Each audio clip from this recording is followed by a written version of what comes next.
In the vast and sun-scorched landscape of Upper Egypt, across the timeless waters of the Nile from the modern city of Luxor, lies a testament to one man's monumental ambition.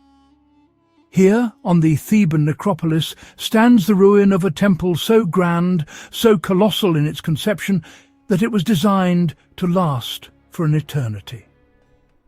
This is the Ramesseum, the great mortuary temple of Pharaoh Ramesses II. Known to the ancient Egyptians as the House of a Million Years of Usamatre Setepenre, that unites with Thebes the city in the domain of Amun, it was more than just a place of worship. It was a declaration of power, a symbol of divine kingship, and a machine for ensuring the pharaoh's eternal life and legacy among the gods. Today, what remains of the Ramesseum is a hauntingly beautiful skeleton of its former self, a sprawling complex of fallen columns, shattered statues, and weathered walls. Yet even in its state of decay, the sheer scale of the site is breathtaking, leaving visitors to wonder at the incredible engineering and artistic skill of its creators. The temple was not built in isolation.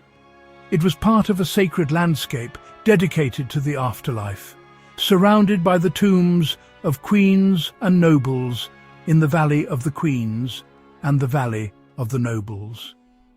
Its purpose was to serve the cult of the deified Ramesses II, ensuring that his name and his deeds would be remembered and celebrated for all time. The name Ramesseum itself is a modern one, coined by the French Egyptologist Jean-François Champollion. Before Champollion, Greek visitors like the historian Diodorus Siculus referred to it as the tomb of Ozymandias. This connection would later inspire one of the most famous poems in the English language. The temple complex was a bustling hub of activity. It included vast granaries, workshops, and a well-regarded library or scriptorium. The Ramesseum was a city in miniature, dedicated to sustaining the memory of one of history's most powerful rulers. The location of the Ramesseum on the west bank of the Nile at Thebes was no accident. For the ancient Egyptians, the west was the land of the setting sun, the realm of the dead, and the gateway to the afterlife. It was from here that his spirit would rise each morning with the sun, god Ra, reborn and rejuvenated to traverse the heavens. Ramesses II, often called Ramesses the Great, understood the power of propaganda and architecture like no other. Ascending to the throne around 1279 BC, he reigned for an astonishing 66 years. He was a warrior king, a prolific builder, and a master of self-promotion. The Ramesseum was perhaps his most personal project. Every surface was covered with reliefs depicting his military victories, his piety towards the gods, and his divine right to rule. The temple's primary function was to facilitate the royal mortuary cult. Daily rituals were performed by a dedicated priesthood to honor the deified Ramesses. These ceremonies were essential for maintaining cosmic order. Mayat. Join us as we step into the world of Ramesses the Great and unveil the mysteries of his lost temple, the magnificent Ramesseum. The construction of the Ramesseum was an undertaking of epic proportions, a project that required immense resources, meticulous planning, and an army of skilled artisans and labourers. The chief architect, Penri, and his team would have first created detailed plans on papyrus scrolls, mapping out every pylon, courtyard, and column with mathematical precision. The builders then had to contend with the chosen site on the floodplain of the Nile. To prevent the temple from being inundated, the entire structure had to be built on a massive raised stone platform. Quarrying the vast quantities of sandstone from Gebel el Silsila and transporting massive blocks of granite from Aswan was a logistical masterpiece. The entire construction process was a symphony of human effort, all orchestrated to realize the pharaoh's grand blueprint for eternal life and everlasting glory.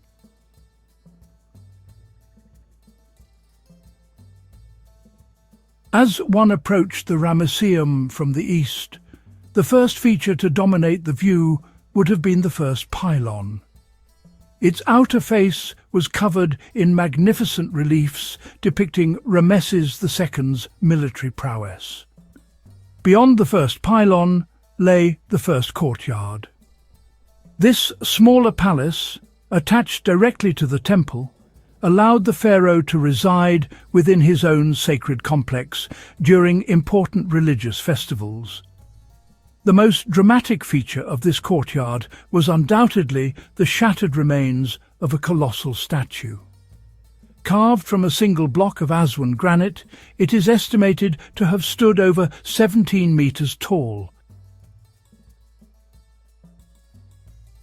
This was the famous Ozymandias that inspired Percy Bysshe Shelley's poem. Passing through the second pylon, one enters the second courtyard. Osiride statue columns, Ramesses II as Osiris. These statues show the pharaoh deified and resurrected. Visitors ascend a short flight of stairs and enter the great hypostyle hall, a forest of stone, 48 massive papyrus-formed columns, shafts of ethereal light across the central aisle. Reliefs covered every surface. The reliefs form a stone encyclopedia of ritual. The hall acted as a transitional sacred zone between the semi-public courtyards and the utter holiness of the sanctuary beyond. Beyond the hall, smaller, intimate chambers, astronomical room, sanctuary at the westernmost end of the axis. The cult statue of the deified Ramesses was housed here, receiving daily offerings, at the very heart of his eternal home. To understand the magnificent obsession behind the Ramesseum, we must first meet its maker, Ramesses II. Groomed from youth by his father, Seti I, he was appointed Prince Regent as a teenager, learning the arts of statecraft, war and ceremony at the very heart of power. When Seti died, around 1279 BC, Ramesses ascended the throne with boundless energy and towering ambition. His purpose was unmistakable: to eclipse the achievements of all who came before him, to bind his name to eternity, and to fuse royal power with divine favour in stone, ritual and memory. The defining crucible of his reign was the Battle of Kadesh. In relief and inscription, Ramesses stands alone in his chariot, the god Amun at his side, turning the tide by courage and divine aid. From these scenes of thunder and dust, the narrative flows into stone, his true, enduring victory. As master builder, he filled Egypt with works on a colossal scale: pylons and courtyards, avenues of statues, hypostyle halls, dense as forests. At the Ramesseum, architecture became a proclamation. The landscape itself enlisted to broadcast the pharaoh's might, piety, and rightful rule. In his temples, Ramesses appears among the gods as their equal, a living embodiment of divine kingship. Beside him, his principal wife, Nefertari, the most beautiful of them all, was elevated as Hathor incarnate, sharing in the aura of sanctity and rule. Over the decades, his image multiplied, his deeds engraved, his cult sustained. He reigned for 66 years and lived beyond 90. To the ordinary Egyptian, he must have seemed immortal. And so, through ritual and stone, Ramesses the Great fashioned the illusion, and perhaps the experience, of eternity. Among the many treasures of the Ramesseum, none captures the imagination like the colossal statue that once ruled the first courtyard. Now it lies in magnificent ruin, shattered limbs, fallen drums, and wind-worn features adrift in sun and dust. Even in this broken state, the scale awes the spirit. The slow decline began before the end of the New Kingdom as power shifted and the rhythms of devotion faltered. Year after year, the Nile's inundation lapped at the temple's foundations. Then one or more earthquakes likely shook Thebes, toppling colossi and bringing great roofs down in thunder. In the centuries that followed, the semi-abandoned Ramesseum became a quarry for ready-cut stone. During the Coptic era, many reliefs were defaced, faces and gods chiselled away, leaving pitted walls that still bear the scars of changing faith. Rediscovery gathered pace in the late 18th and early 19th centuries. The strongman engineer Giovanni Belzoni came with a singular aim: to remove the colossal head of Ramesses. Its journey to London and arrival at the British Museum in 1818 caused a sensation and stirred the imagination of Percy Bysshe Shelley. His Ozymandias caught the irony perfectly: boastful words, a broken giant, and around it the boundless sands. Today, archaeologists return with science and care. Excavations have revealed granaries, bakeries and workshops, the infrastructure of a living cult complex. Drones map the plan from above. Photogrammetry and three-dimensional laser scanning render the temple as point clouds and precise meshes.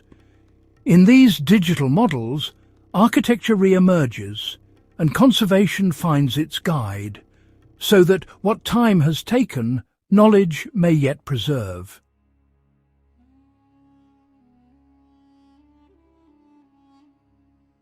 The ruins of the Ramesseum teach us a profound and timeless lesson about the nature of power and the passage of time.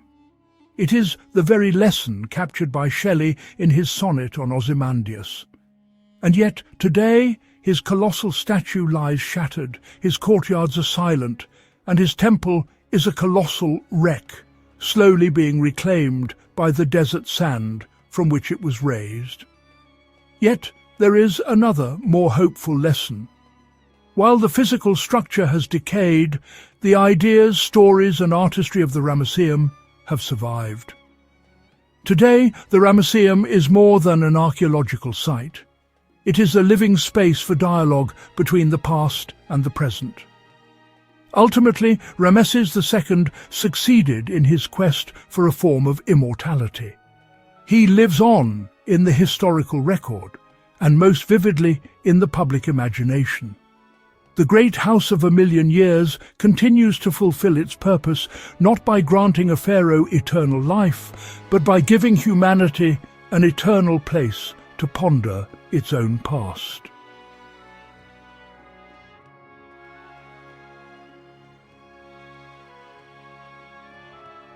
Today, the Ramesseum stands not only as a monument to ancient Egypt, but as a vital part of the UNESCO World Heritage Site known as Ancient Thebes, with its necropolis.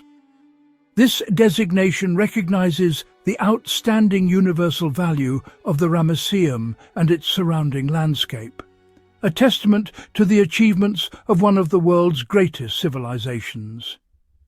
Ancient Thebes, with its necropolis, includes not only the Ramesseum, but also the Valley of the Kings, the Valley of the Queens, the Temple of Luxor, the Temple of Karnak, and countless tombs and monuments. The global community's commitment to protect and preserve these treasures ensures that their stories, artistry and mysteries will endure for generations to come.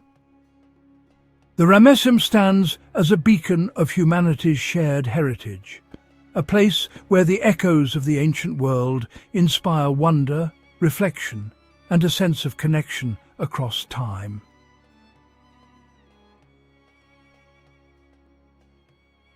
In the golden sands of Egypt's West Bank, ancient Thebes, with its necropolis, emerges as a tapestry of centuries of devotion, ambition and reverence for the afterlife. Among its sprawling wonders, the Ramesseum rises as a central heartbeat, a monumental link between the living city and the sacred realm of the dead. Thebes was more than a city. It was the spiritual and political epicenter of ancient Egypt, a place where pharaohs sought to immortalize their names and secure their passage to eternity. Its towering columns, intricate reliefs and colossal statues were designed to bridge earth and heaven, connecting the divine with the mortal. Surrounded by the Valley of the Kings, the Valley of the Queens, and the temples of Luxor and Karnak, the Ramesseum's presence is both commanding and connective. It stands as a storyteller, its walls echoing the triumphs of an empire and the timeless quest for legacy. The temple's alignment with the landscape, its proximity to royal tombs, and its enduring artistry speak to its unique role, a guardian at the crossroads of history, culture, and spirituality. Today, as visitors wander through its silent halls, the Ramesseum invites us to reflect on the shared dreams and enduring mysteries of ancient Thebes. It reminds us that within the necropolis, every stone, inscription and shadow is part of a greater whole, a living testament to humanity's eternal dialogue with the past. The Ramesseum is more than a relic. It is the vibrant heart of ancient Thebes, pulsing with stories that will inspire generations yet to come.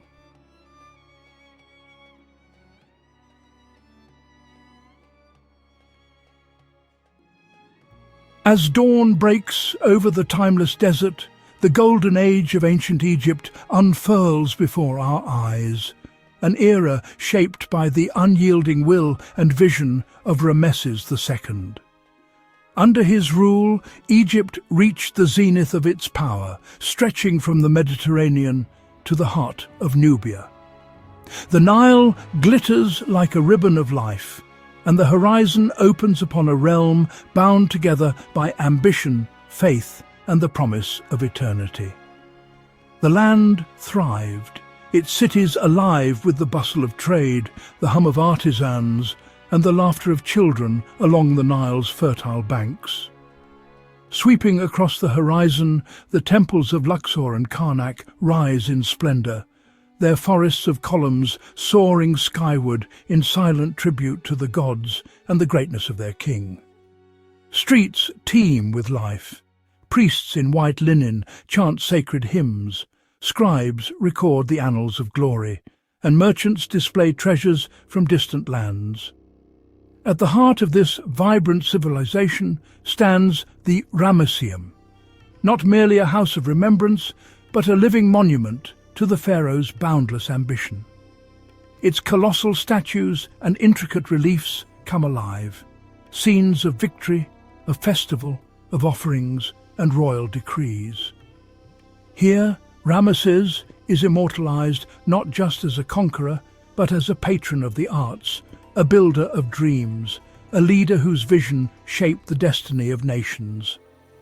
The Ramesseum's halls echo with the footsteps of priests, the prayers of supplicants, and the celebrations of a people united in hope and pride. It is a canvas upon which the golden age is painted, every stone a testament to triumph, every inscription a whisper of immortality. As we gaze upon the Ramesseum in its glory, we are reminded that this was more than a temple for the dead. It was a beacon for the living, a rallying point for a civilization at its height, and an enduring symbol of the timeless dialogue between mortals and the divine. In the shadow of its mighty pillars, the spirit of Ramesses II lingers still, inviting us to remember a time when Egypt was the world's beating heart, a time when a single man's legacy became the measure of eternity.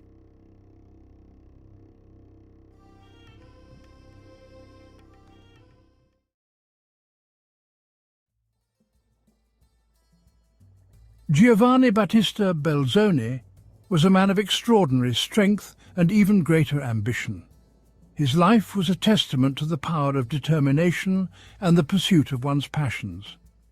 Born in Padua, Italy in 1778, he towered over most at 6 feet 7 inches tall. His imposing stature was matched only by his larger-than-life personality and unyielding drive. Belzoni's early life was a colourful tapestry of adventure and enterprise. From a young age he was fascinated by the world around him and sought to make his mark in it. He trained as a monk but felt drawn to a different path.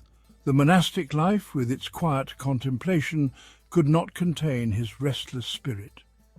Europe in the late 18th century was in turmoil. The continent was a hotbed of political upheaval and social change, providing a backdrop for Belzoni's own transformations. Belzoni travelled widely, reinventing himself as a strong man in a travelling circus. His performances were not just about brute strength, they were a showcase of his ingenuity and showmanship. He captivated audiences with feats of strength and hydraulic inventions. His innovative spirit led him to create devices that amazed and entertained people across Europe. Yet his curious mind craved more. The life of a performer, though thrilling, was not enough to satisfy his intellectual hunger. Fate intervened when Belzoni found himself in Egypt in 1815. The allure of the ancient land, with its rich history and enigmatic monuments, was irresistible to him. The land of the Pharaohs, with its ancient mysteries, called to him. It was a place where he could combine his physical prowess with his intellectual curiosity. Little did he know he was about to embark on a journey that would change his life and the course of archaeology forever. His adventures in Egypt would lead to discoveries that would astonish the world. Belzoni's name would soon be synonymous with some of the most remarkable discoveries in Egyptian history. His legacy as a pioneering explorer and archaeologist would endure for generations to come. Egypt in the early 19th century was a land of opportunity for those with a thirst for discovery. Napoleon's expedition had rekindled Europe's fascination with ancient Egypt. The race was on to uncover its treasures. Belzoni, with his towering physique and unwavering determination, was perfectly suited for the task. He quickly became involved in the competitive world of antiquities hunting. He secured patronage from the British consul, Henry Salt, who recognized his potential. His first major assignment was to acquire a colossal bust of Ramesses II. This 7-ton relic, known as Young Memnon, lay abandoned near the Ramesseum at Thebes. Transporting this behemoth seemed an impossible feat. Yet Belzoni, with his engineering skills and sheer willpower, was undeterred. Moving the 7-ton bust of Ramesses II was a logistical nightmare, a challenge that tested the limits of early 19th century engineering and human endurance. The scorching desert heat, the lack of proper roads, and the sheer size of the statue presented formidable obstacles. The harsh environment was unforgiving, with temperatures soaring and the terrain offering no mercy. But Belzoni, with his characteristic ingenuity, devised a plan. His background as a circus strongman and engineer gave him unique insights into overcoming such monumental challenges. He assembled a team of hundreds of Egyptian labourers, each playing a crucial role in this Herculean task. They used palm tree trunks as rollers and levers to inch the massive bust forward. This method, though primitive, was effective in distributing the weight and making the statue movable. The operation took months of back-breaking work under the relentless Egyptian sun. The labourers toiled day and night, driven by the vision of completing this extraordinary task. Finally, against all odds, Belzoni succeeded in transporting the colossal bust to the Nile. This was a moment of triumph, a testament to human perseverance and ingenuity. From there it journeyed by boat to Alexandria and eventually to its final destination, the British Museum in London. The journey by water was no less challenging, requiring careful navigation and handling. This remarkable feat of engineering and determination cemented Belzoni's reputation as a legend in the field of archaeology. His success not only brought the bust to a global audience, but also highlighted the incredible achievements of ancient and modern engineering.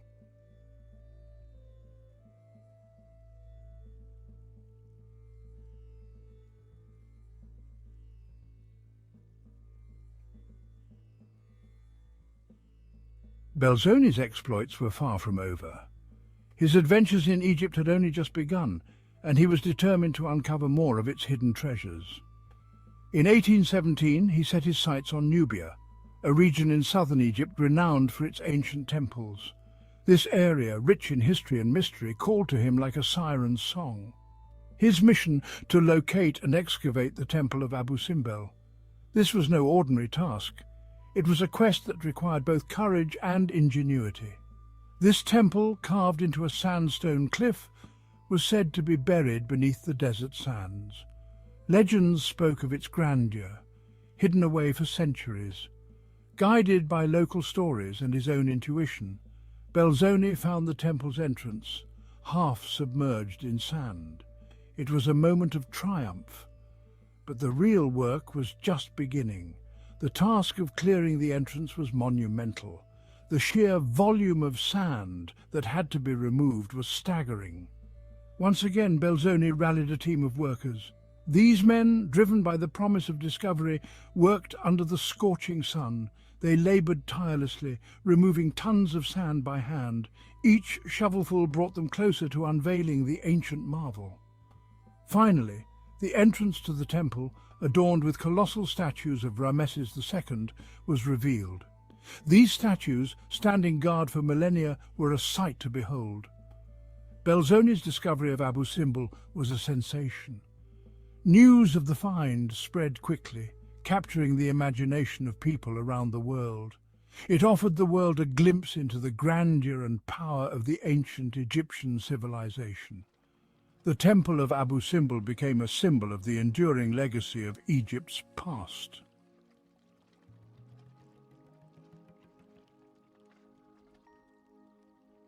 Belzoni's most celebrated discovery, however, awaited him in the Valley of the Kings. In 1817, he stumbled upon a hidden tomb. It belonged to Seti I, father of Ramesses II.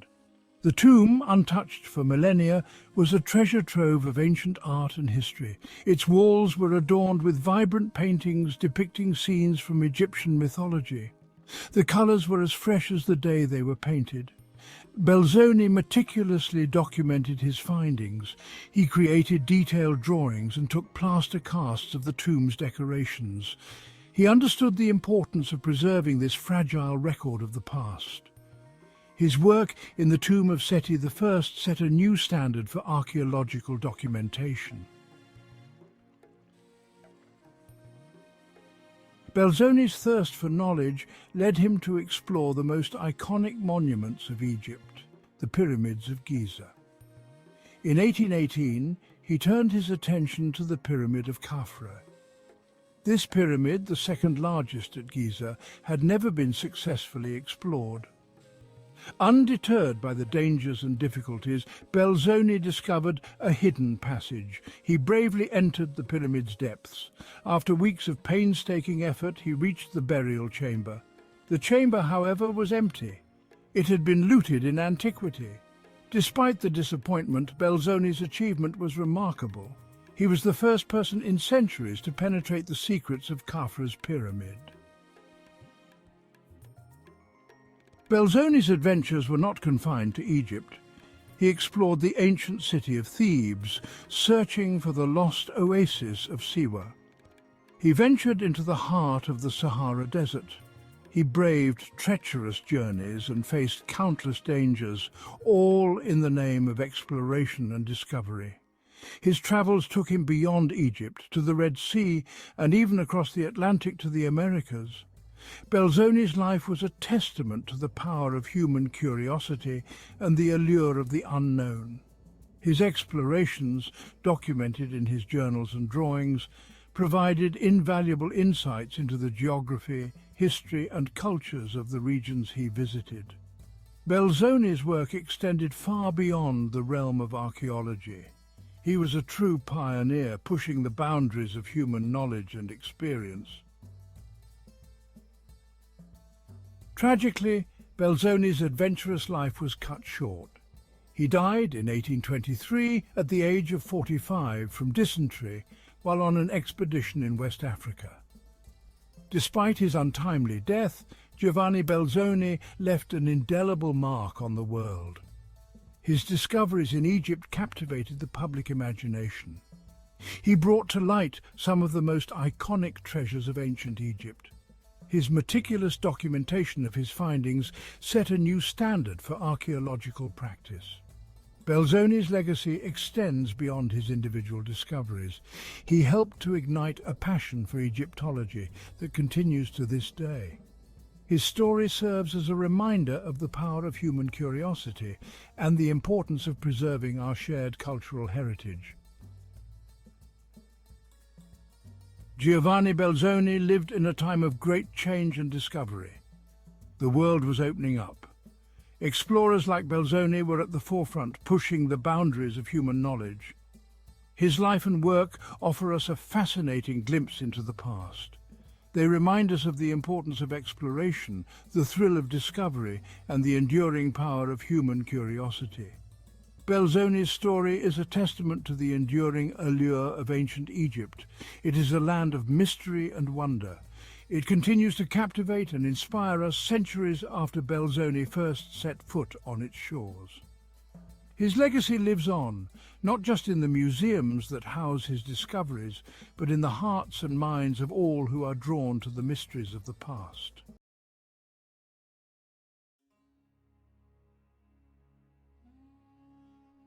On the west bank of the Nile, opposite Luxor, lies the Theban necropolis, a city of the dead that has fascinated the world for centuries. Here, pharaohs of Egypt's new kingdom chose their final resting places, with monumental tombs and temples rising from the desert. Among these, one complex stands out for its preservation and dramatic history, Medinet Habu.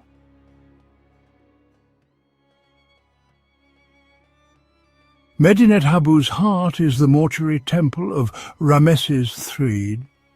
Its towering pylons and decorated halls dominate the landscape.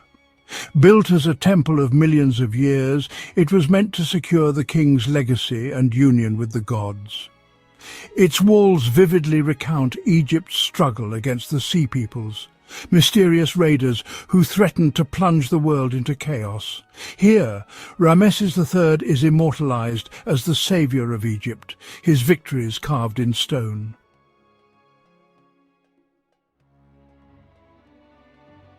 The mortuary temple of Ramesses III is the last monumental temple of the new kingdom, a final statement of Egypt's power and artistry. Modelled after the Ramesseum, it was both a reassurance to his people and a warning to his enemies. By echoing his predecessor, Ramesses the Great, Ramesses III claimed his place in a legacy of greatness. The temple stands as a bridge to Egypt's glorious past during a time of crisis.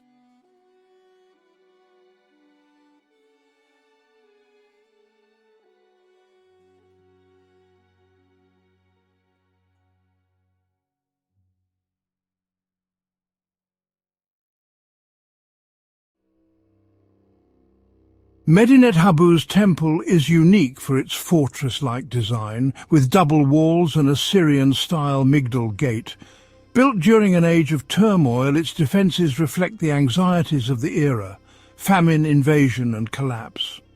The reliefs show Ramesses III defending Egypt from Sea Peoples and Libyan tribes.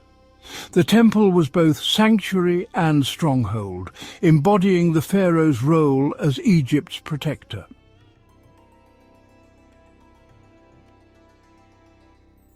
The temple's walls are a vast historical record, over 7,000 square meters of reliefs.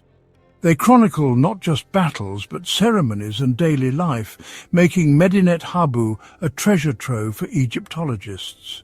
The Sea People's wars are depicted in detail, showing the chaos and heroism of Egypt's defense.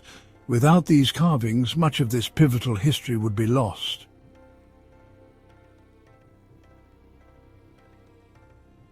The name Medinet Habu is layered with history. Arabic for City of Habu, possibly linked to a Coptic saint or the deified architect Amenhotep, son of Hapu. His cult's influence may have given the site its enduring name. Ironically, the temple of a warrior king may bear the name of a wise scribe and builder. Medinet Habu's identity reflects centuries of adaptation and memory.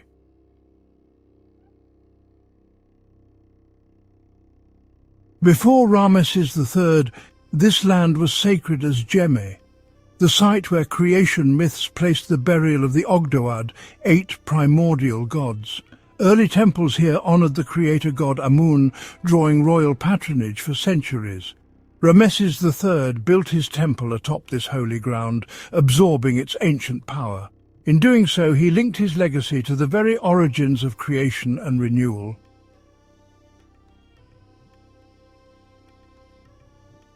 For centuries, Medinet Habu was buried and forgotten, until Napoleon's expedition brought it to light. Artist Vivant Denon was among the first Europeans to document its grandeur, sketching its ruins and reliefs. His work revealed the temple's scale and artistry to Europe, sparking new fascination with ancient Egypt. Denon's illustrations became the world's first glimpse of this lost masterpiece.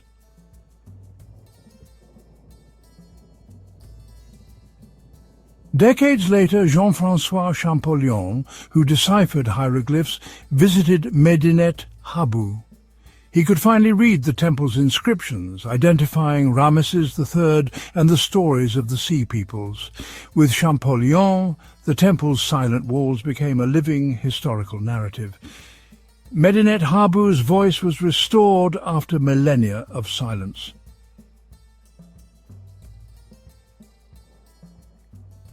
The approach to the temple is pure pharaonic propaganda. Colossal pylons show Ramesses III smiting his enemies. Inside, the first court features Osiride statues of the king, symbolizing his divine and eternal role. The royal palace connects directly to the temple, merging the king's earthly and divine identities. From the window of appearances, the pharaoh addressed his people, blending power and piety. Medinet Habu remains a testament to the enduring might and mystery of ancient Egypt.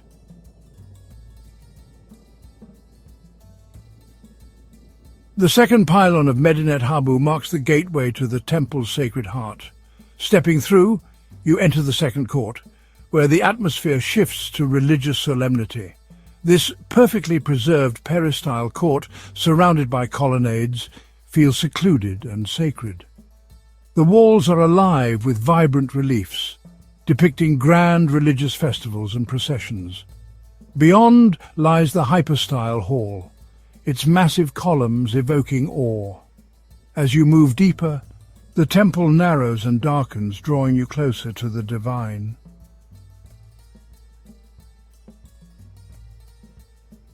Medinet Habu's walls are more than architecture. They're a vivid chronicle of history.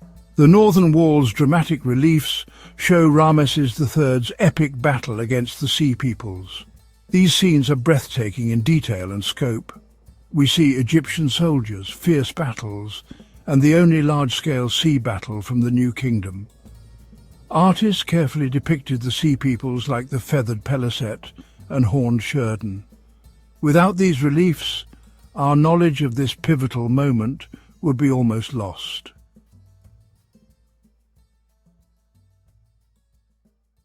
Attached directly to the southern wall of the Mortuary temple's first court lies the faint footprint of a building that served a very different purpose, the royal palace of Ramesses III. While only the low stone foundations remain today, they map out a complex that was once a vibrant centre of courtly life. This was the pharaoh's official residence when he was in Thebes, a place for ceremony, administration, and personal relaxation. Its direct connection to the temple was highly symbolic, creating a seamless link between the king's mortal, administrative role and his divine, eternal persona. From here, he could move between his worldly duties and his sacred obligations without ever leaving the sanctity of the fortified enclosure, a physical representation of his dual nature. The palace was constructed primarily of mud brick, which well explains its poor state of preservation compared to the stone temple it adjoined. However, archaeological excavations have revealed a great deal about its layout and function. It contained audience halls, private apartments for the royal family, bathrooms and bedrooms. A key feature was the window of appearances, a raised balcony that opened into the temple's first court. From this window, the pharaoh would appear before his subjects, soldiers and courtiers gathered below. It was a stage for the pageantry of kingship, a place from which Ramesses III could bestow honours upon loyal officials and display the spoils of war, reinforcing his status as the supreme and generous ruler of the land of Egypt.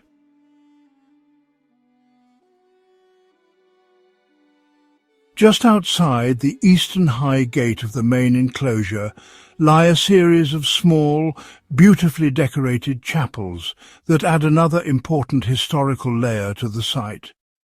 These are the Sait chapels, which served as the tombs for the gods' wives of Amun from the 25th and 26th dynasties, a period centuries after Ramesses III. These powerful women were high priestesses of the Amun cult who held immense religious and political authority in Thebes. Figures like Amenerdes I, Shepenwepet II, and Nitocris I chose to be buried here to be close to the sacred ground of Djemeh and the primeval gods, continuing the site's tradition as a place of immense spiritual gravity and prestige for Egypt's elite. These tomb chapels are exquisite examples of the art and architecture of the late period, which often looked back to older styles for inspiration. They are like miniature temples, complete with their own courtyards, offering halls and burial chambers. The quality of the relief carving is exceptionally fine, showcasing a delicate and precise style that stands in contrast to the bolder work of Ramesses III's era. The survival of these chapels demonstrates that Medinet Habu remained a focal point for worship and elite burial long after the New Kingdom had ended. It was a place whose sanctity and importance endured through the changing fortunes of dynasties, continually attracting the powerful and pious to its hallowed ground.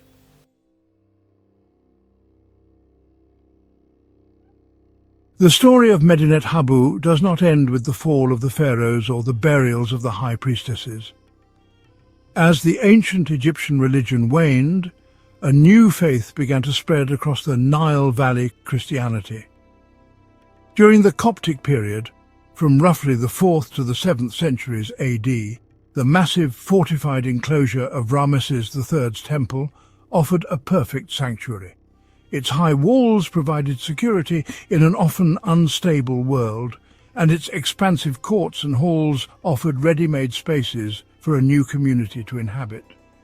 The site, once known as Djemeh, became a thriving Coptic town, one of the most significant Christian centres in the Theban region. The ancient temple was given a new lease on life, its purpose radically transformed. This later settlement left a profound mark on the monument. The residents built their mud brick houses and workshops directly within the temple's courtyards, their simple dwellings leaning against the colossal hieroglyph-covered walls. Soot from their cooking fires blackened the ceilings of ancient halls, and doorways were cut into sacred chapels. Most dramatically, the great second court, the Court of the Feasts, was converted into a large Christian basilica. Columns were rearranged and an altar was erected. The vibrant reliefs depicting pharaonic festivals were covered over with plaster and painted with images of Christian saints, a powerful symbol of one world being built directly upon the foundations of another, a new sacred narrative overwriting the old one.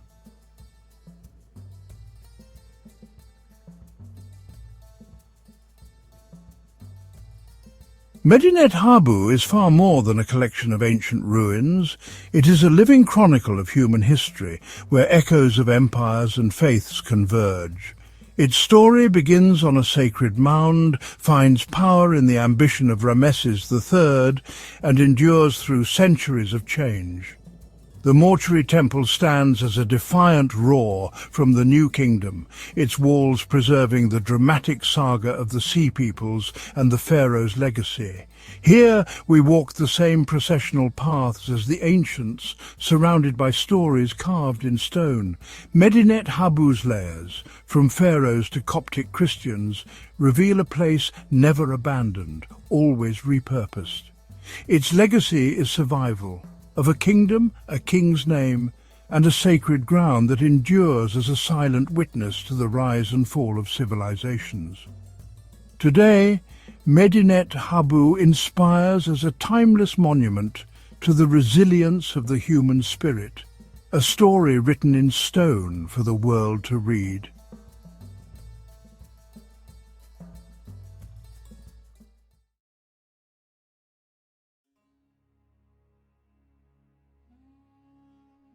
In the heart of ancient Egypt, a silent sentinel stands against the sands of time.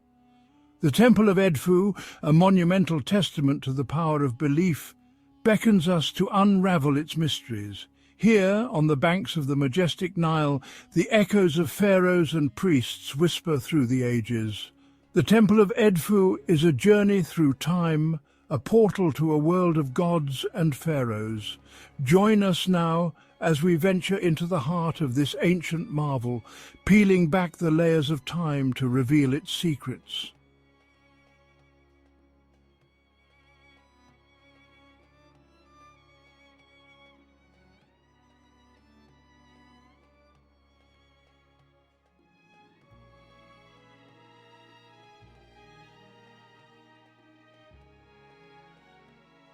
Nestled on the west bank of the Nile, the Temple of Edfu enjoys a privileged location.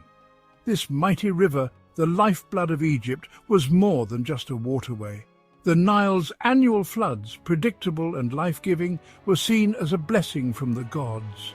The ancient Egyptians believed that their pharaohs were divine intermediaries between the gods and humanity. The Temple of Edfu was one such temple, a beacon of devotion dedicated to the falcon-headed god Horus. The Egyptians carefully chose the temple's placement to align with significant celestial events. The Nile, a constant presence throughout Egyptian history, played a vital role in the construction and sustenance of the Temple of Edfu.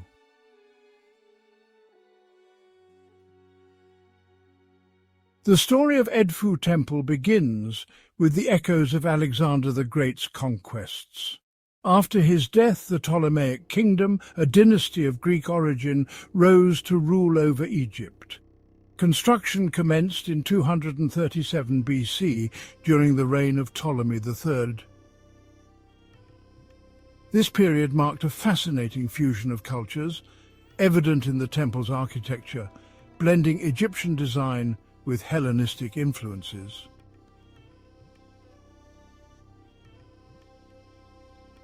Imagine the scene. Thousands of labourers, skilled artisans and master craftsmen toiling under the scorching Egyptian sun. The temple, built entirely of sandstone, stands as a testament to their dedication and skill. The massive pylons, adorned with intricate reliefs, served as powerful symbols of royal authority and divine protection. Within the temple walls, a forest of towering columns leads to the inner sanctuaries. Every element was carefully planned to align with celestial events and honor the gods. '.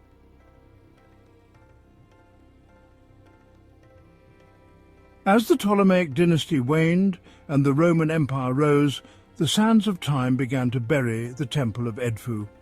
For centuries it lay dormant, its magnificent halls slowly filling with the desert's relentless embrace. In the 19th century, explorers and archaeologists turned their attention to the temple. French scholar Auguste Mariette initiated excavations in 1860. Buried beneath centuries of sand lay one of the best preserved temples in all of Egypt.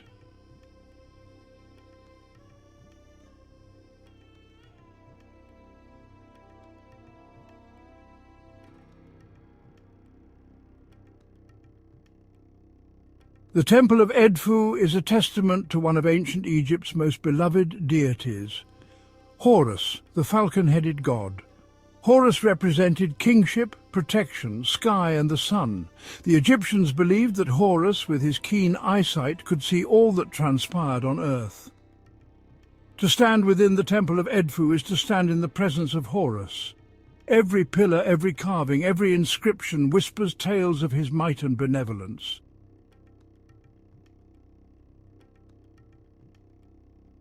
Horus was intricately linked to the institution of pharaohship. The Egyptians believed that their rulers were the living embodiment of Horus on earth. The temple walls are adorned with scenes of Horus vanquishing his enemies, most notably Set, the god of chaos.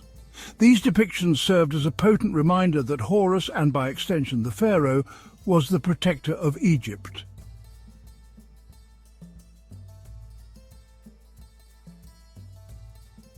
The story of Horus is deeply intertwined with the Osiris myth. According to legend, Osiris was murdered by his jealous brother, Set. Isis, Osiris's devoted wife, magically resurrected him long enough to conceive their son, Horus. Horus, as the son of Osiris, was the rightful heir to the throne of Egypt. The Temple of Edfu contains numerous depictions of the Osiris myth, highlighting its importance within the Egyptian religious landscape.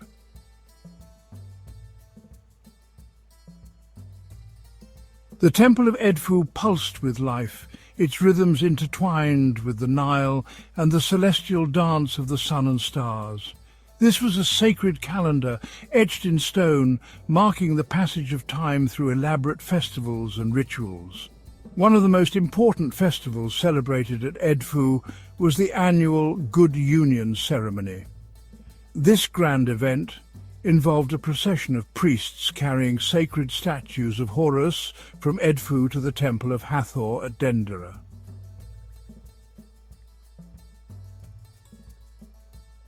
The daily life of the Temple of Edfu revolved around a complex series of rituals meticulously performed by the priests. These rituals were believed to be essential for the continued well-being of Egypt. The rituals often involved the presentation of offerings to the gods, ranging from simple gifts of food and drink to more elaborate offerings. The priests were also responsible for maintaining the temple's physical structure, ensuring its cleanliness, and performing regular repairs.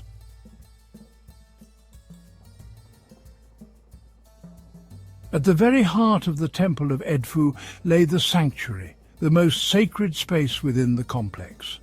This was the dwelling place of the god, where his presence was believed to be most potent. Within the sanctuary stood the naos, a small shrine-like structure containing the cult statue of Horus. The sanctuary was a place of profound mystery, its rituals shrouded in secrecy.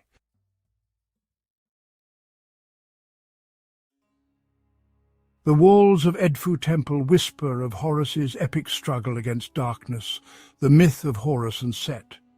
Set, the embodiment of chaos, murders his brother, Osiris, god of the underworld. From this tragedy rises Horus, determined to avenge his father and restore balance to the universe. Their conflict is a cosmic battle for the very soul of Egypt. Every depiction of Horus triumphant reinforces the message of hope, that even in the face of darkness, light will ultimately prevail.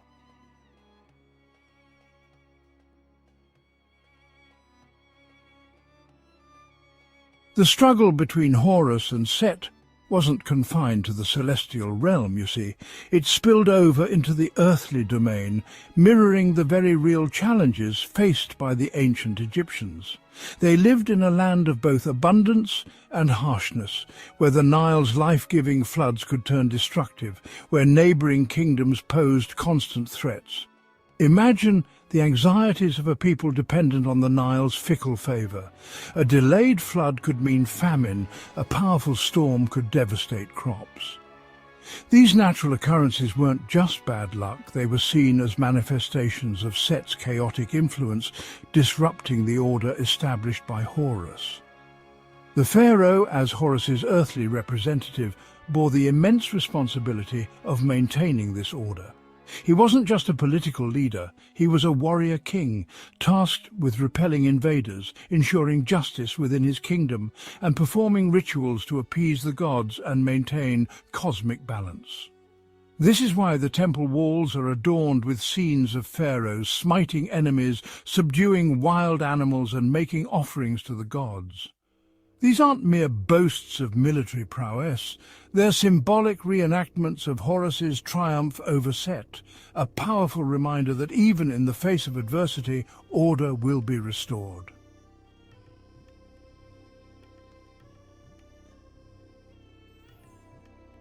The myth of Horus and Set doesn't end in endless conflict, you see. It culminates in a satisfying resolution, one that resonated deeply with the ancient Egyptians and continues to hold meaning for us today. After a protracted struggle, often depicted in vivid detail within Edfu's inner sanctuaries, Horus emerges victorious. Imagine the collective sigh of relief, the sense of justice prevailing as Horus, through strength and cunning, vanquishes Set, banishing chaos and restoring his father to his rightful place in the underworld. This victory wasn't just a personal triumph, it was a cosmic reset, reaffirming the belief that order would always prevail. But the story doesn't end there. Horus, in a display of magnanimity and wisdom, doesn't seek to eradicate Set entirely. He recognizes that a degree of chaos is necessary for creation, for change, for the very cycle of life and death itself. Instead, he subjugates Set, binds him, and integrates him into the cosmic order. This act of integration speaks volumes about the ancient Egyptians' understanding of the world. They recognized that life wasn't about absolutes, about good versus evil, but about balance, about finding harmony between opposing forces. It's a message as relevant today as it was millennia ago, a timeless reminder that true peace lies in embracing complexity and seeking reconciliation, not annihilation.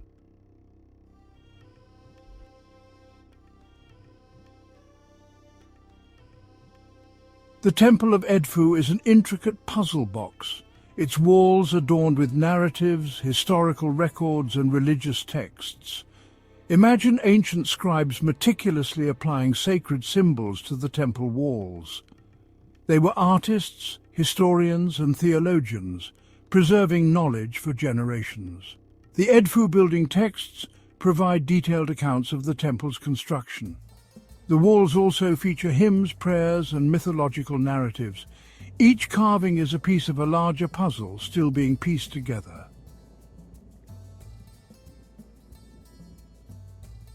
For millennia, the Nile River, lifeblood of Egypt, flowed to Edfu Temple's doorstep. Imagine barges and pilgrims arriving, the air alive with activity. The Nile was integral to the temple, symbolizing life and renewal, but the Nile's course shifted eastward over centuries.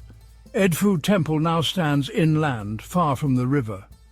This shift was a slow, almost imperceptible process. Today the Nile flows far from the temple, its waterfront a memory. Yet the fertile fields around Edfu still sustain the local community. The Nile's legacy endures, a link to the past. The Nile's shift reminds us of the transient nature of monuments. It speaks to the ever-changing dynamics between humanity and nature. Edfu Temple stands as a testament to human ingenuity and the enduring allure of the past.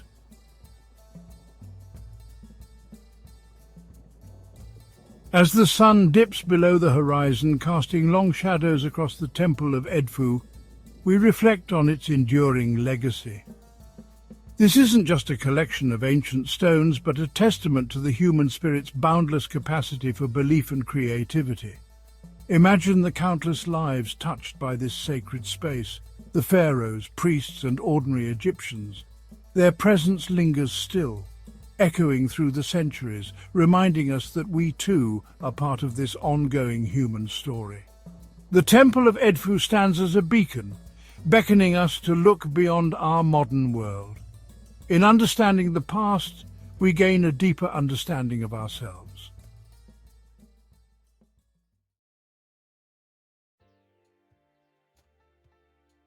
Death in ancient Egypt was not an end, but a transition, a pause before embarking on a perpetual journey to the afterlife.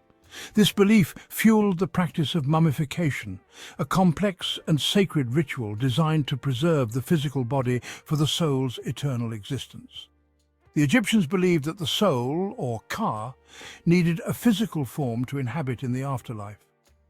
Mummification, therefore, was not merely about preserving the deceased, but about ensuring their successful transition and journey in the next world.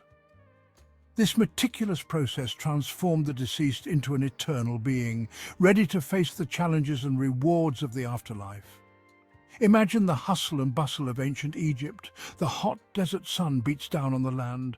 The Nile River flows serenely, its banks teeming with life. Amidst this vibrant backdrop, a death has occurred, casting a somber shadow over the community. Yet there is no despair, only a quiet acceptance of the next stage of existence. For the Egyptians, death was simply a transition, a doorway to another realm. And to navigate this passage successfully, one needed the proper preparation, mummification. The Egyptians were deeply spiritual people. Their lives revolved around the cycles of nature and the promise of life after death. Central to this belief was the concept of the ka, the spiritual essence or soul of an individual. This ka played a vital role in the afterlife. It was believed to journey to the underworld, face judgment, and ultimately, if deemed worthy, achieve eternal life. But for the ka to survive, it needed a vessel, a physical form to return to. Hence, the elaborate and highly ritualized process of mummification evolved. This intricate procedure, shrouded in mystery and steeped in symbolism, was not merely about preserving the body from decay. It was about preparing the deceased for an eternal voyage, ensuring that they had everything they needed to navigate the trials and tribulations of the underworld and emerge triumphant in the afterlife.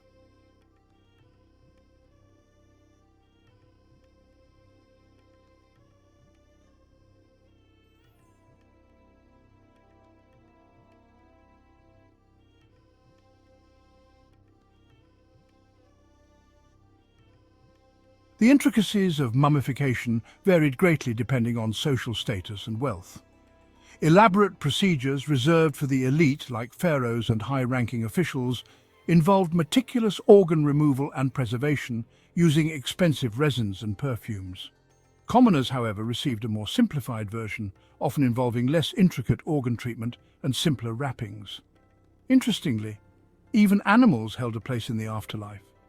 Beloved pets and animals deemed sacred, like cats, were often mummified, their treatment reflecting the reverence they held in Egyptian society.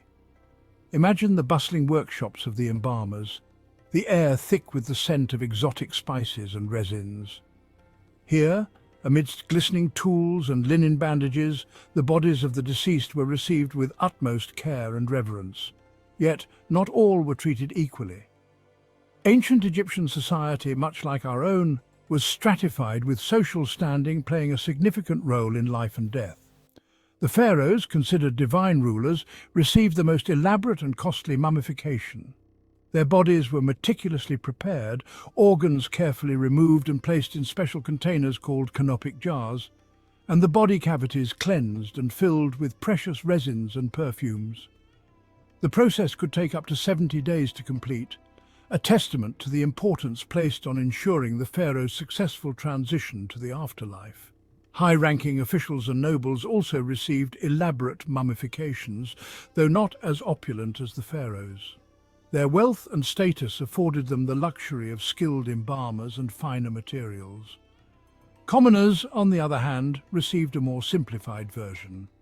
While their bodies were still treated with respect and care, the process was less intricate, and the materials used were more readily available. Sometimes a single treatment was applied to multiple mummies to reduce costs. The mummification process, a closely guarded secret of the embalmers, was a marvel of ancient science and ritual. It began with the purification of the body. The deceased was washed with water from the sacred Nile River, a symbolic act cleansing the body and spirit for the journey ahead. Next, the internal organs, believed to be susceptible to decay, were removed. This delicate procedure, performed with specialized tools, involved extracting the lungs, liver, stomach, and intestines. Only the heart, the seat of intelligence and emotion, was left intact, for it would be needed in the afterlife during the weighing of the heart ceremony.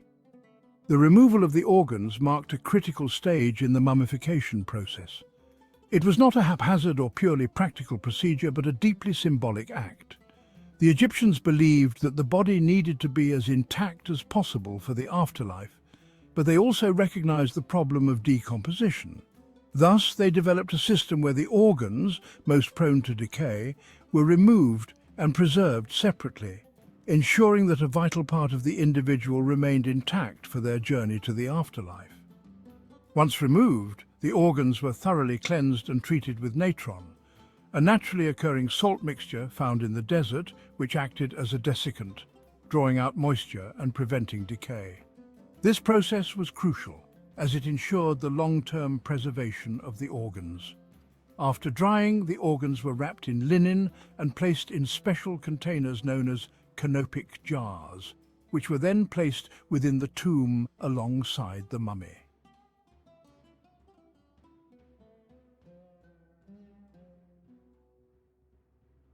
Section 4. Safeguarding the Essence. Canopic Jars and the Four Sons of Horus. The canopic jars were more than just containers. They were intricate works of art imbued with religious significance. Each jar was adorned with the head of a deity, each representing one of the four sons of Horus, the falcon-headed god of kingship. These sons, Imseti, Hapi, Duamutef, and Kebesenuef, were tasked with protecting specific organs.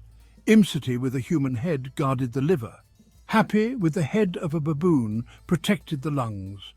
Duamutef, characterized by the head of a jackal, watched over the stomach, and Kebesenuef, with the head of a falcon, safeguarded the intestines.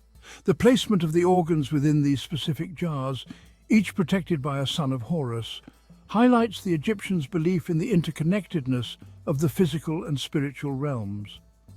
Every step of the mummification process was imbued with symbolism, each action carefully orchestrated to ensure the deceased's well-being in the afterlife. The sons of Horus, through their protective roles, served as intermediaries between the world of the living and the dead, guiding and safeguarding the deceased's organs on their journey to eternity. These beautifully crafted jars, often made of alabaster or limestone, were more than just containers. They were seen as miniature sarcophagi, protecting vital parts of the deceased for eternity. Their presence within the tomb underscored the belief that the body in its entirety played a crucial role in the afterlife. The care and artistry lavished upon these jars are a testament to the Egyptians' deep respect for the dead and their commitment to ensuring a smooth transition to the afterlife. The power of natron, drying for eternity. With the organs removed and placed in their respective canopic jars, the next stage of the mummification process focused on dehydrating the body. This was crucial to prevent decomposition. The Egyptians used natron, a naturally occurring salt mixture found in abundance in the desert, for this purpose. The body, covered in natron packs, was laid on a slanted table, allowing fluids to drain away. Natron, a desiccant, played a vital role in mummification. It acted like a sponge, drawing out all the moisture from the body. effectively halting the process of decomposition. This natural salt, readily available in the Egyptian desert, became synonymous with preservation, its use extending beyond mummification to preserving food and other perishable goods. For about 40 days, the body remained immersed in this natron bath, slowly drying and becoming resistant to decay. The embalmers, skilled in their craft, regularly checked the progress, ensuring the body was dehydrating properly. This period of drying was crucial, as it transformed the body from a perishable vessel into a lasting symbol of eternal life.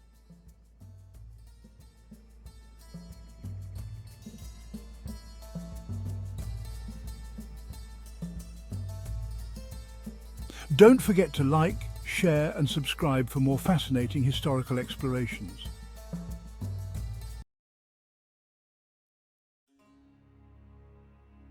Ancient Egypt. The name conjures images of towering pyramids, enigmatic pharaohs, and hieroglyphs whispering secrets across millennia. This civilization, nestled along the fertile Nile River, stands as one of the most significant in human history. Its legacy echoes through time, influencing art, architecture, religion, and governance for thousands of years. Emerging around 3000 BC, ancient Egypt blossomed in a period when most of the world was still grappling with rudimentary forms of society.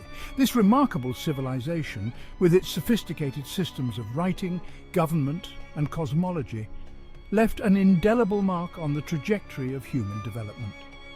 From the moment its first dynasty took power to the twilight of its final pharaoh, ancient Egypt was a beacon of innovation and culture. Its story is a tapestry woven from the threads of ambition, faith, and the relentless pursuit of order in a world often defined by chaos. Before the rise of the pharaohs, Egypt was a land divided. The vast and fertile Nile River Valley was home to numerous small communities and tribes, each with its own customs, beliefs, and ways of life. These communities were spread across the length of the Nile, from the delta in the north to the cataracts in the south. Two prominent kingdoms, Upper and Lower Egypt, emerged as dominant forces in this fragmented landscape. Upper Egypt, located in the southern part of the country, was characterized by its narrow strip of fertile land along the Nile, while Lower Egypt, in the north, encompassed the broad and marshy delta region. Each kingdom had its own ruler, known as a king, and distinct cultural practices that reflected their unique environments and ways of life. The unification of these two lands under a single ruler marked a pivotal moment in Egyptian history. This monumental event not only brought an end to the long-standing rivalry between Upper and Lower Egypt, but also ushered in the era of pharaonic rule. The consolidation of power under one ruler laid the foundation for the rise of a powerful and enduring civilization, characterized by remarkable achievements in art, architecture, and governance. Around 3100 BC, a king named Menes, who hailed from Upper Egypt, embarked on a campaign to conquer Lower Egypt. Through a combination of military prowess and strategic alliances, Menes succeeded in uniting the two lands under his rule. This unification was symbolized by the double crown, which combined the white crown of Upper Egypt and the red crown of Lower Egypt, signifying the unity of the two regions. This momentous event marked the beginning of the early dynastic period and the birth of ancient Egypt as we know it. The unification of Upper and Lower Egypt set the stage for the development of a centralized state, with a strong and stable government that could oversee large-scale projects and manage the resources of the entire Nile Valley.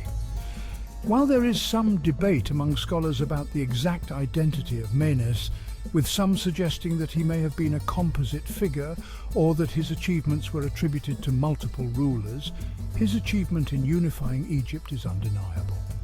The legacy of Menes, whether as a single individual or a symbolic representation of early Egyptian kingship, remains a cornerstone of Egyptian history. With the establishment of the first dynasty, a new era of centralized rule and political stability dawned upon Egypt. The pharaohs of the first dynasty set the precedent for future rulers, establishing a system of governance that would endure for millennia. This centralized authority allowed for the efficient administration of the kingdom, the collection of taxes, and the organization of labor for monumental building projects. This newfound unity allowed for greater cooperation, resource management, and cultural exchange among the various regions of Egypt. The centralized government facilitated the construction of impressive architectural feats such as the early pyramids and temples, and the development of a sophisticated system of writing and record-keeping. These achievements set the stage for the remarkable accomplishments that would characterize the Old Kingdom period, often referred to as the Age of the Pyramids, when Egypt reached new heights of cultural and technological advancement. The early pharaohs were not merely rulers, they were considered divine beings, intermediaries between the gods and humanity. They were seen as the earthly embodiment of the gods, with a divine right to rule. This belief granted them unparalleled authority and reverence among their subjects. They wielded absolute power, controlling all aspects of Egyptian life, from the construction of monumental tombs and temples to the management of agriculture and trade. The pharaohs oversaw the building of grand structures that would stand the test of time, serving as both tombs and temples to honor the gods and themselves. Their influence extended to the fertile lands along the Nile, where they directed agricultural practices to ensure bountiful harvests, which were crucial for the sustenance of their people and the prosperity of their kingdom. Trade routes were established and maintained under their watchful eyes, bringing in goods and wealth from distant lands. Their reigns were marked by ambitious building projects, military campaigns, and the development of a complex administrative system that would serve as the backbone of Egyptian society for centuries to come. These projects were not just displays of power, but also served practical purposes, such as fortifying the kingdom's defenses and showcasing their divine favor.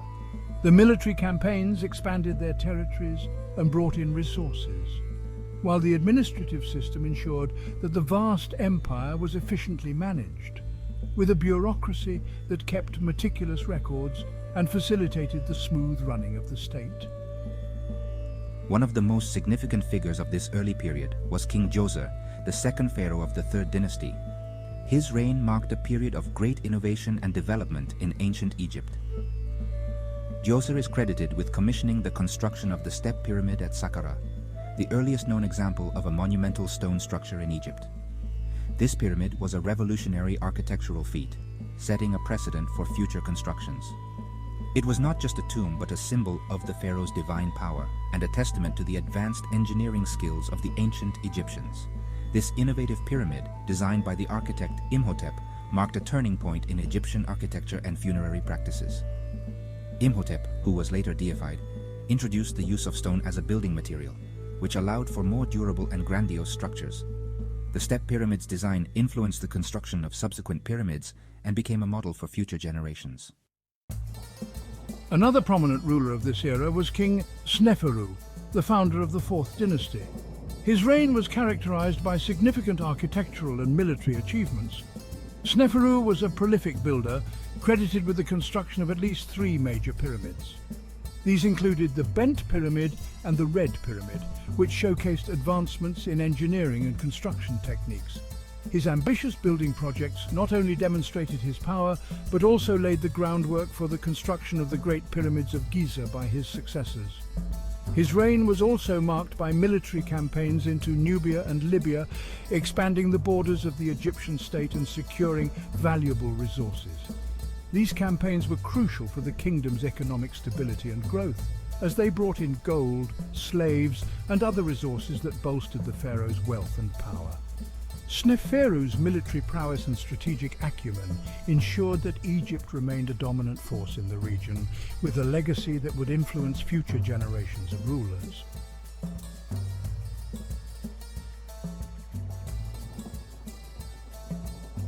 The pyramids of Egypt are perhaps the most iconic symbols of this ancient civilization.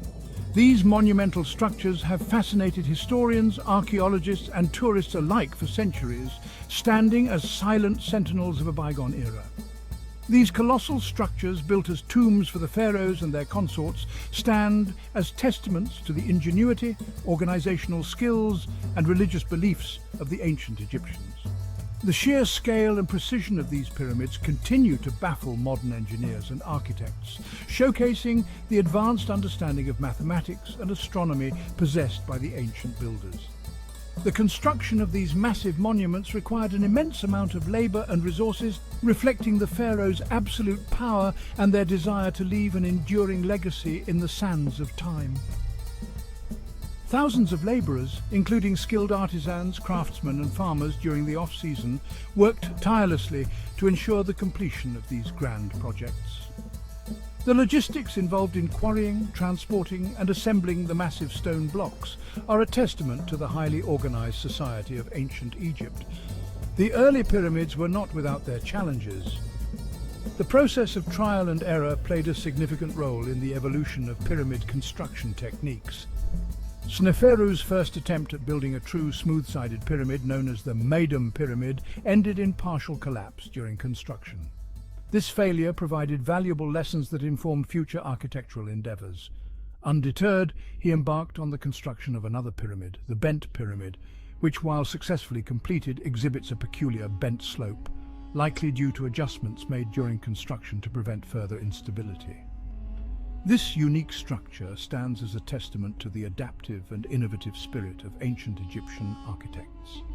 Sneferu's final pyramid, the Red Pyramid, was a triumph of engineering and design. This pyramid marked a significant milestone in the evolution of pyramid construction, showcasing a perfected technique that would influence future generations. It was the first successful true pyramid, with smooth sides rising at a consistent angle to a pointed apex. The Red Pyramid's success laid the groundwork for the construction of even more ambitious projects. The Red Pyramid served as a model for the Great Pyramid of Giza, built by Sneferu's son, Khufu, and considered one of the 7 wonders of the ancient world. The Great Pyramid, with its precise alignment to the cardinal points and its massive scale, remains one of the most studied and admired structures in human history. It continues to inspire awe and wonder, symbolizing the enduring legacy of ancient Egypt's architectural and cultural achievements.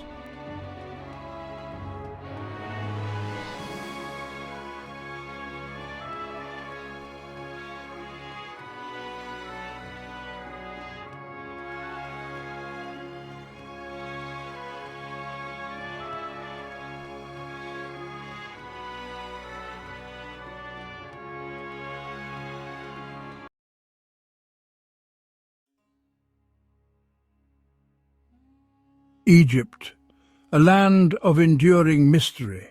The great river Nile carves its path. It has been the lifeblood of this nation. For millennia, civilizations have flourished here. On the Nile's west bank, near Luxor, ancient Thebes once stood in majesty. This was the traditional domain of the departed, a sacred landscape for tombs and temples. Here, nestled within a sun-scorched bay, lies the site known as Deir el-Bahri. Dramatic limestone cliffs rise sheer and stark. They form a natural, imposing amphitheatre. The desert sun beats down with fierce intensity, creating a scene of desolate beauty. This was a place chosen for sacred monuments, a location that speaks of power and eternity. Within this breathtaking natural theatre stands a structure. It is the mortuary temple of Queen Hatshepsut. Its pale colonnades gleam against the golden rock, a striking contrast of human artistry and nature. The ancient Egyptians called it Djeser Djeseru. This name translates to Holy of Holies, or perhaps the Sublime of the Sublimes. Its visual impact remains undiminished by time. Even now, thousands of years later, visitors are struck by its profound grandeur. A palpable sense of awe fills the air. The temple seems to transcend mere stone. It is a bridge to a distant, powerful past, a testament to ambition and faith. It stands as a silent, majestic guardian, guarding the secrets of a long-lost era.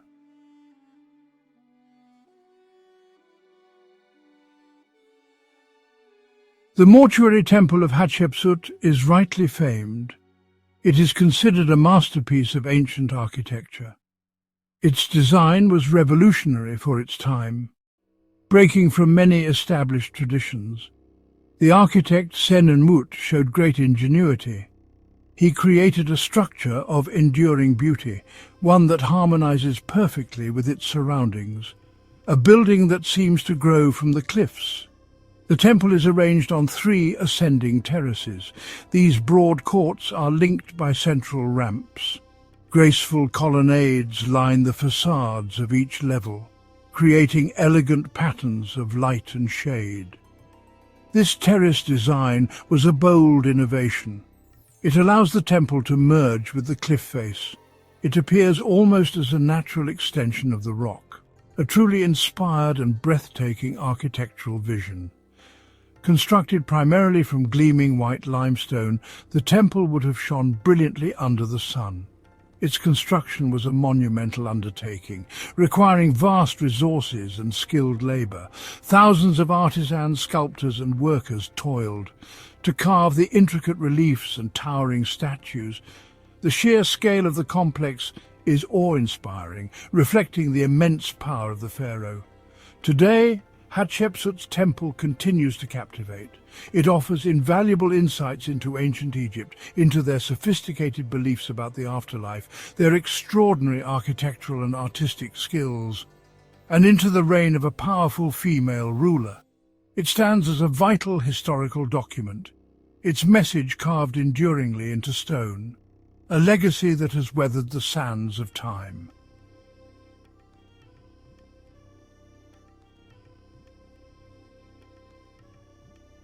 The magnificent temple did not spring into existence overnight. Its construction began early in Hatshepsut's reign, likely around her 7th regnal year, circa 1473 BCE. This was a period of stability and growing ambition. Hatshepsut, now firmly established as pharaoh, sought to leave an indelible mark on Egypt's sacred landscape.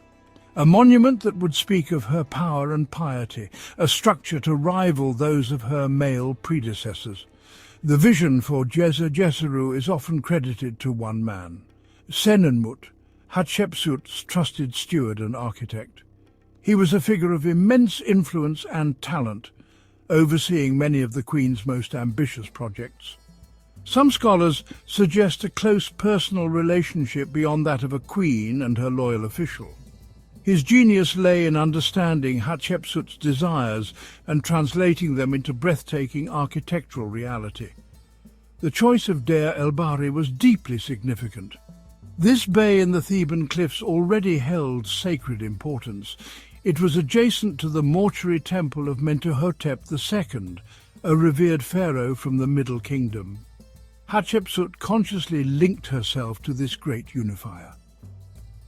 The site was also considered sacred to the goddess Hathor, a powerful deity associated with love, beauty and the afterlife.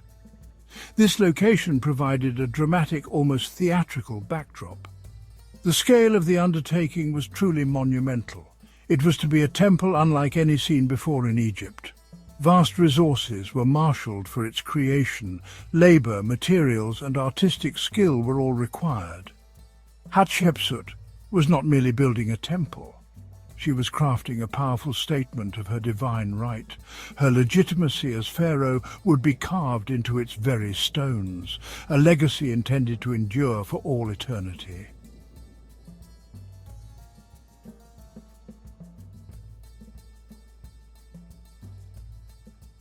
The construction of Hatshepsut's temple was a colossal effort. It demanded a vast and highly organized workforce. Thousands of individuals contributed their skills and labor. Skilled stonemasons meticulously shaped the limestone blocks. Artisans carved intricate reliefs and painted vibrant scenes. Engineers and foremen oversaw the complex logistics. Scribes kept detailed records of progress and expenditure. It was a city of workers, dedicated to a singular vision. The primary material was fine white limestone, quarried from Tura on the opposite bank of the Nile. This stone gave the temple its dazzling appearance, gleaming brightly under the powerful Egyptian sun. Red granite was imported from Aswan for doorways and statues. Sandstone was also used for certain structural elements. Transporting these massive blocks was an immense challenge, requiring ramps, rollers, and sheer human effort. The precise duration of the temple's construction remains debated. Most Egyptologists estimate it took around 15 years, a significant portion of Hatshepsut's 22-year reign. Work likely progressed in phases, terrace by terrace, starting with the lower levels and gradually ascending. Each ramp and colonnade meticulously aligned, the vast courts slowly taking shape against the cliffs, a testament to careful planning and sustained effort. The engineering challenges were considerable for the time.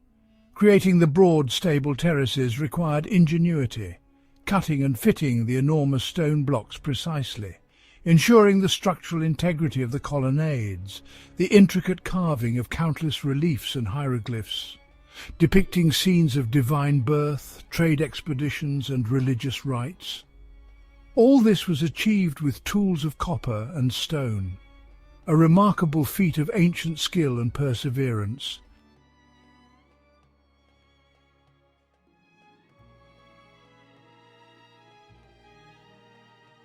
Hatshepsut's temple housed shrines dedicated to key deities, integrating her mortuary cult with Thebes' religious landscape. Notable shrines include the Hathor shrine, with columns carved as Hathor's head, and the Anubis shrine. The Amun-Ra sanctuary on the uppermost terrace featured exquisite painted reliefs. These shrines ensured divine favor for Hatshepsut in her afterlife.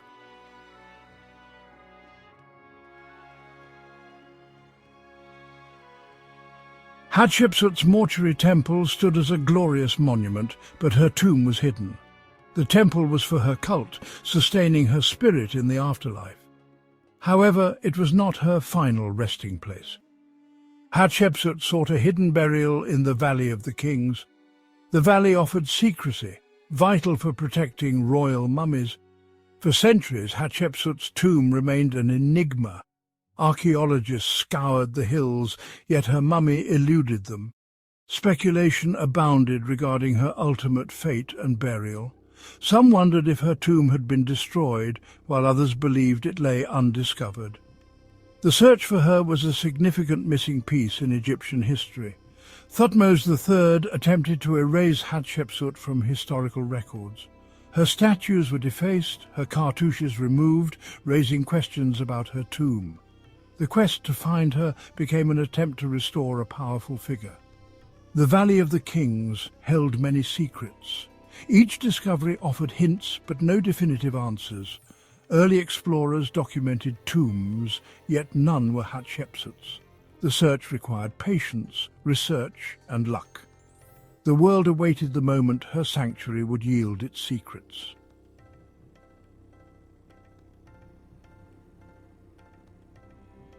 The quest to identify Hatshepsut's mummy was reignited in the early 21st century. Dr. Zahi Hawass spearheaded a new initiative to locate missing royal mummies. Hatshepsut was high on the list of priorities. The team focused on 2 female mummies in KV60. One was in the Cairo Museum, the other still in KV60. Could one of these anonymous women be the lost queen? The investigation began with modern technology. The mummy in KV60 was brought to the Cairo Museum. Both mummies underwent CT scans. The scans revealed crucial details. One mummy, KV60A, was elderly and missing a molar. The other, KV60B, was Hatshepsut's royal wet nurse. A wooden box inscribed with Hatshepsut's cartouche was found. Inside was a single mummified molar tooth. The CT scan of KV60A revealed an empty tooth socket. The tooth from the box was a perfect fit. In June 2007, it was announced that KV60A was Hatshepsut. The discovery was a major archaeological triumph. Hatshepsut's remains were finally given their royal due.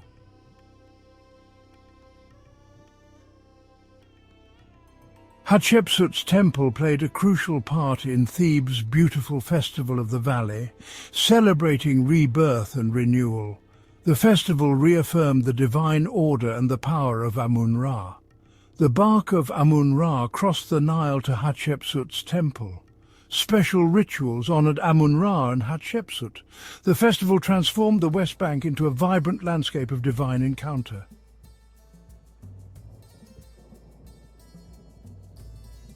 The sacred life of Hatshepsut's temple was not confined to grand annual festivals. It pulsated with a continuous rhythm of daily devotion and ritual activity. A substantial community of priests and temple staff ensured its constant operation. Their unwavering service was essential to maintaining the sanctity of the complex. They also ensured the well-being of the Queen's spirit in the afterlife. These daily duties were performed with meticulous care, following ancient protocols. This ensured that the temple remained a potent conduit between the earthly and divine realms. The air itself would have been thick with incense, murmured prayers, and the quiet efficiency of sacred duty. Each day began with purification rituals for the priests themselves. They would then proceed to awaken the divine presence within the temple's sanctuaries. This involved opening the shrine doors, a symbolic act of bringing the deity forth. Offerings of food, drink, flowers, and fine linens were presented before the statues of Hatshepsut and the other gods worshipped there. Incense was burned to purify the air and please the divine senses. Hymns and sacred texts were recited, praising the deities and invoking their protection and favour. These were not mere symbolic gestures. They were considered vital for sustaining the cosmic order and the pharaoh's eternal life. While dedicated primarily to Hatshepsut's mortuary cult, Djeser-Djeseru also housed important shrines for other significant deities. The magnificent chapel dedicated to Hathor, the goddess of love, beauty, and the West, was a prominent feature. Another shrine honoured Anubis, the jackal-headed god of mummification who guided souls to the underworld. Above all, the uppermost sanctuary was consecrated to Amun-Ra, Hatshepsut's divine father and the king of the gods. The worship of these deities was seamlessly integrated into the temple's daily life. This ensured a harmonious relationship with the entire Egyptian pantheon, further sanctifying Hatshepsut's own divine status and legacy. Therefore, the temple was far more than a static monument to a deceased ruler. It was a vibrant, functioning institution, a hive of religious activity and meticulous care. Its operation required significant resources. Land endowments provided agricultural produce for offerings. Workshops produced sacred oils, incense, and linens. Scribes maintained detailed inventories and records of temple activities. The sheer scale of this daily enterprise underscores the immense importance placed on the afterlife. It highlights the pharaoh's role in maintaining Ma'at, the divine order. Hatshepsut, sublime of the sublimes, was truly a living house of eternity, sustained by ceaseless devotion.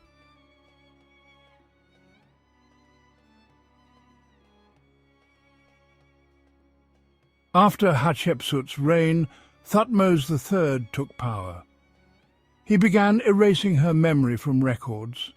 Statues were defaced, names removed.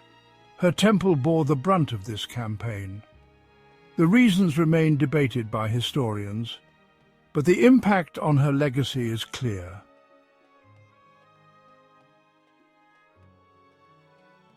Centuries after Hatshepsut, Egypt faced the Amarna period under Akhenaten. He promoted the Aten, suppressing traditional gods. Temples of Amun-Ra were defaced. Hatshepsut's temple suffered greatly. Akhenaten's death saw restoration efforts. Temples were repaired, but scars remained. Later periods brought new challenges. Hatshepsut's temple faced neglect and quarrying. It faded into the sands of time. Under Greek rulers, Egypt saw a renewed interest in ancient traditions. The Ptolemies presented themselves as successors to the pharaohs. They restored many older temples. Deir el-Bahari saw minor cultic activity and adaptive reuse. Its grand pharaonic religious life was long past. The site remained a powerful reminder of a bygone golden age. Over time, the temple complex was gradually abandoned. The desert winds began to reclaim the structure. Sand accumulated in its courts and against its colonnades. The vibrant paint on its reliefs faded under the relentless sun. The precise details of its decline into ruin are scarce. Its original function as a mortuary temple ceased. The ancient gods fell silent within its once hallowed halls. With the spread of Christianity, many ancient temples were repurposed. Deir el-Bahari attracted a new faith. A Coptic Christian monastery was established within the ruins. This monastery became known as the Monastery of St. Foibamon. The area gets its Arabic name, Deir el-Bahari. This name translates to Monastery of the North. The ancient stones were given a new sanctity. The monks occupied parts of Hatshepsut's temple for centuries. They adapted the ancient structures to suit their needs. Walls were built, and some reliefs were covered with Christian paintings. Shrines once dedicated to Egyptian gods became chapels for Christian worship. This period of Coptic occupation further altered the temple's appearance. Eventually, this monastery too was abandoned, likely by the 11th century. The temple then lay largely forgotten by the outside world, waiting for its rediscovery and meticulous excavation in the modern era.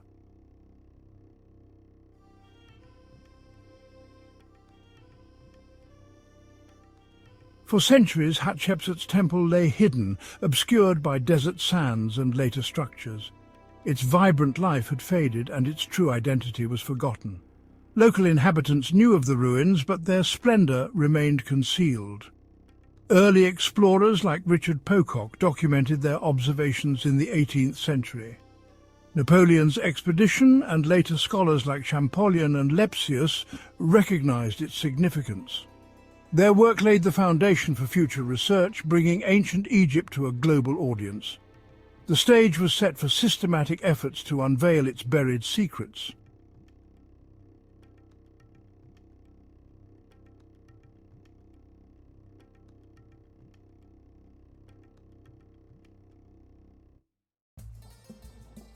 The mid-19th century marked a shift towards systematic archaeological work in Egypt. Auguste Mariette founded the Egyptian Antiquities Service in 1858. His efforts curbed uncontrolled digging and protected sites. Mariette began revealing Hatshepsut's temple at Deir el-Bahari. Later, Edouard Neville led extensive campaigns from 1893 to 1906. His team exposed the temple's terraces and colonnades. Neville's work revealed stunning reliefs and the temple's ground plan. Since 1961, a Polish-Egyptian team has undertaken vital restoration work. Their efforts have preserved the monument and uncovered new information. Hatshepsut's temple continues to inspire awe and provide knowledge.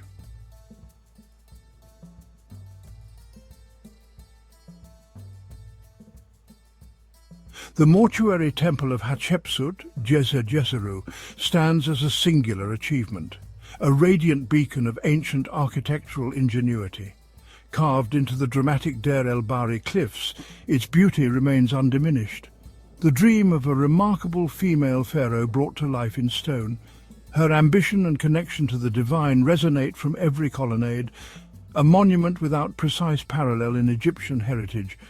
The harmonious design attributed to Senenmut speaks of a deep understanding of landscape, a testament to an era of peace, prosperity and artistic expression. Its ascending terraces continue to draw the eye and spirit upwards.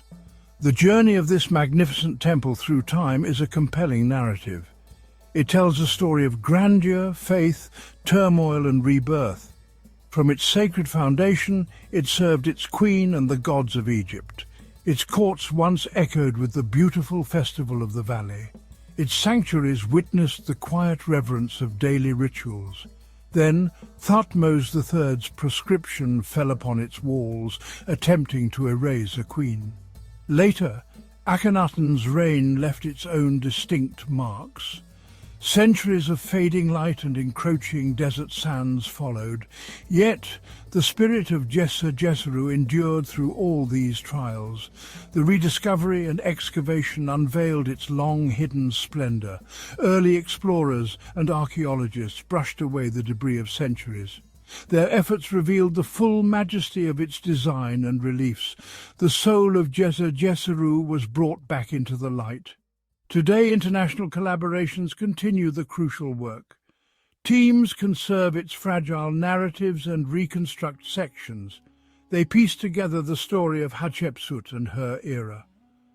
The temple remains a living archive of ancient Egyptian culture. The mortuary temple of Hatshepsut transcends its identity as an archaeological site. It is a place of profound cultural and historical significance. Visitors from around the world walk its courts with awe. They hear echoes of a sophisticated ancient civilization. The temple stands as an enduring monument to human ambition. It speaks of deep spiritual aspiration and artistic achievement. It is the lasting legacy of the formidable female pharaoh who dared to rule.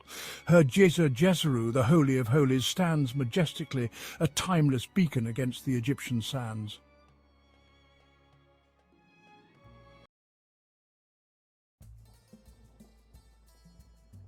The Nile, lifeblood of ancient Egypt, its waters a source of sustenance, its rhythm a heartbeat echoing through the ages. For the ancient Egyptians, life was a tapestry woven with music and motion, dance an inseparable part of their world. From grand ceremonies to intimate gatherings, dance punctuated their existence.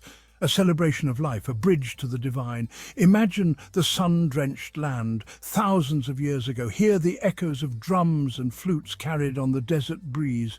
Picture the vibrant colours, the swirling fabrics, the rhythmic movements of dancers. This was ancient Egypt, a civilization that embraced dance in all its forms. Dance was not merely entertainment, it was a language, a way to communicate with the gods, to honour their pharaohs, to express joy and sorrow. It was woven into the very fabric of their society, a testament to their deep connection with the rhythms of life and the cosmos. The walls of ancient Egyptian tombs and temples whisper stories. Stories told not just in hieroglyphs and carvings, but in vibrant images of dancers. These paintings, frozen moments in time, offer a glimpse into the past. They capture the grace, the athleticism, and the sheer joy of dance in ancient Egypt. Look closely at the murals. Notice the elegant postures of the dancers, their limbs contorted in seemingly impossible positions. See the energy radiating from their bodies, the smiles on their faces. These images are not mere decorations. They are snapshots of a culture that lived and breathed dance. The tombs of the nobles are particularly revealing. Here, scenes of daily life unfold, including depictions of dancers entertaining at banquets. These images show us that dance was not just for rituals and ceremonies, it was also a part of everyday life, a source of pleasure and amusement. The evidence is clear. Dance was ubiquitous in ancient Egypt, permeating every level of society. From the pharaoh to the peasant, everyone danced. In the ancient Egyptian worldview, dance held cosmic significance. It was believed to have played a role in the creation of the universe. The god Osiris, often depicted as a mummified king, was also a god of vegetation and rebirth. His annual festival included dances that celebrated the cycle of life, death, and resurrection. Pharaohs used dance to assert their authority and connect with the divine. They performed rituals and dances to reinforce their status as intermediaries. These performances were grand spectacles designed to inspire awe. The said festival was a jubilee celebration performed by pharaohs after 30 years of rule. It included rituals and dances to rejuvenate the pharaoh's strength. Dance was a powerful tool to connect with the divine and ensure cosmic order.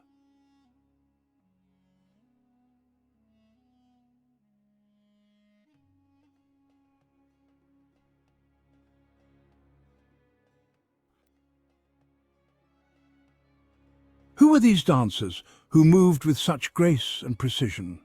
They came from all walks of life. Some were priests and priestesses trained from childhood to perform sacred rituals. Others were professional entertainers hired to perform at banquets and festivals. Among the most skilled and revered dancers were the women of the House of Music.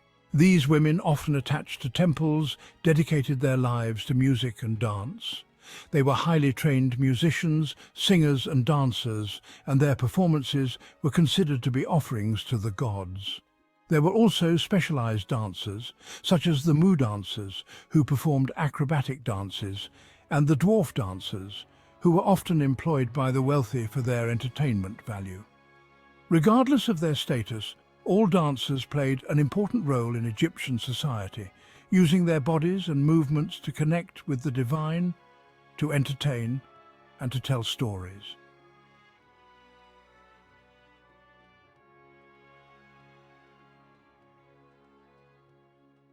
The ancient Egyptians were masters of adornment, and dance costumes were no exception. From the simplest linen kilts to elaborate headdresses and jewellery, dancers adorned themselves in ways that enhanced their movements and added to the visual spectacle. Female dancers often wore long, flowing dresses made of sheer linen. These dresses, sometimes pleated or draped, allowed for freedom of movement while still revealing the contours of the body. They might also wear beaded nets or vests over their dresses, adding another layer of texture and sparkle. Headdresses were an important part of the costume, often signifying the dancer's role or status. Some dancers wore simple wreaths of flowers, while others donned elaborate headdresses made of feathers, beads, and precious metals. These headdresses, some reaching several feet in height, would have swayed and shimmered with the dancer's every move. Dancers also wore jewellery, both real and costume. Necklaces, earrings, bracelets, and anklets all added to the visual impact of the performance. The jingle of these ornaments provided a rhythmic accompaniment to the music and enhanced the dancer's movements.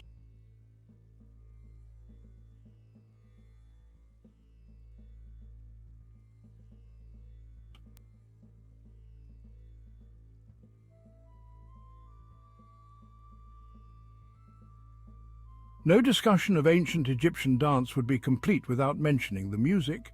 Music and dance were inseparable, each enhancing and complementing the other. The ancient Egyptians had a rich musical tradition, and their instruments were as varied as their dances. Percussion instruments played a central role, providing the driving rhythms that fueled the dances. Drums of various sizes and shapes were essential. Some were played with the hands, others with sticks. Clappers, cymbals, and sistrums, a type of rattle, added to the percussive texture. Wind instruments such as flutes, oboes, and clarinets provided melodies and harmonies. The flute, in particular, was a popular instrument, its haunting sound evocative of both joy and sorrow. String instruments such as harps, lyres, and lutes added depth and richness to the music. Imagine the sound of these instruments combined with the rhythmic clapping and chanting of the audience. The music would have been both exhilarating and hypnotic, transporting the dancers and viewers alike to another realm.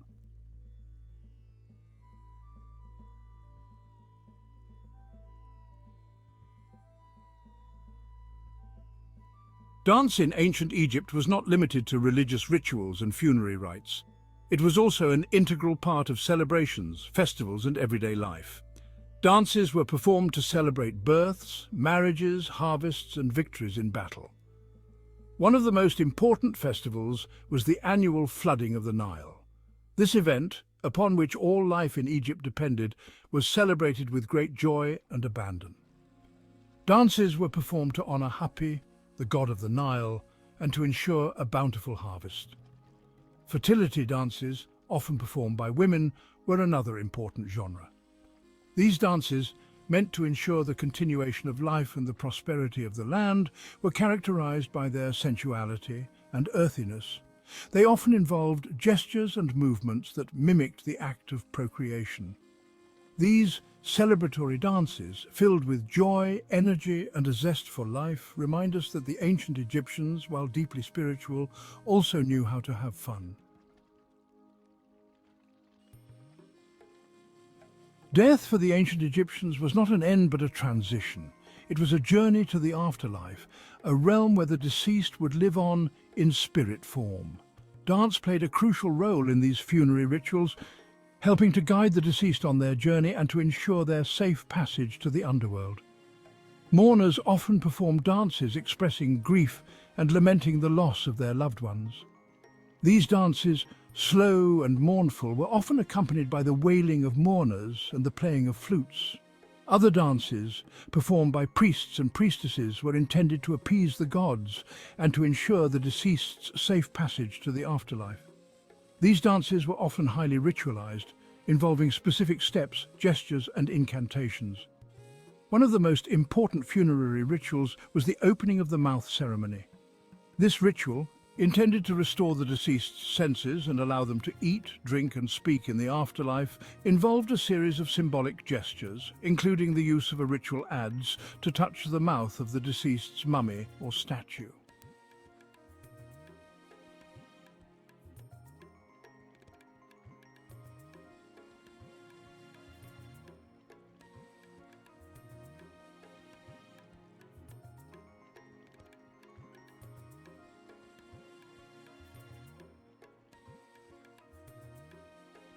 The sands of time have buried much of ancient Egyptian civilization, yet the echoes of their dances still resonate. We find them in the graceful movements of belly dance, a dance form with roots in ancient Egyptian rituals and traditions. The undulating torso, the fluid arm movements, the emphasis on feminine grace and sensuality. These elements of belly dance can be traced back to the dances depicted in ancient Egyptian art. While the exact steps and movements have evolved over the centuries, the essence of ancient Egyptian dance lives on.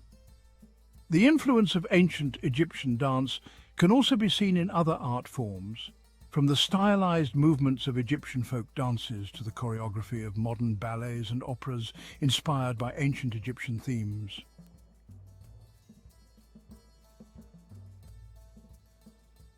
Dance in ancient Egypt was more than just entertainment. It was a way of life, a language, a bridge to the divine. Through dance, the ancient Egyptians expressed their deepest beliefs and connected with the rhythms of the cosmos. The legacy of ancient Egyptian dance lives on in the images carved on tombs and temples.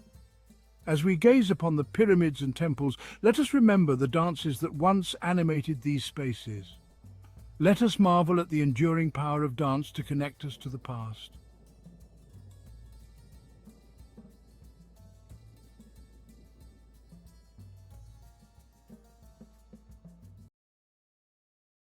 Have you ever wondered how a day in the life of an ancient Egyptian unfolded? As dawn's first light brushed across the horizon, ancient Egyptian households stirred into activity. The day started early, long before the punishing heat of the desert sun could make work unbearable. Family members roused themselves from their simple beds, often nothing more than a mat on the floor, and began their day with the rising sun, a testament to their resilience and tenacity.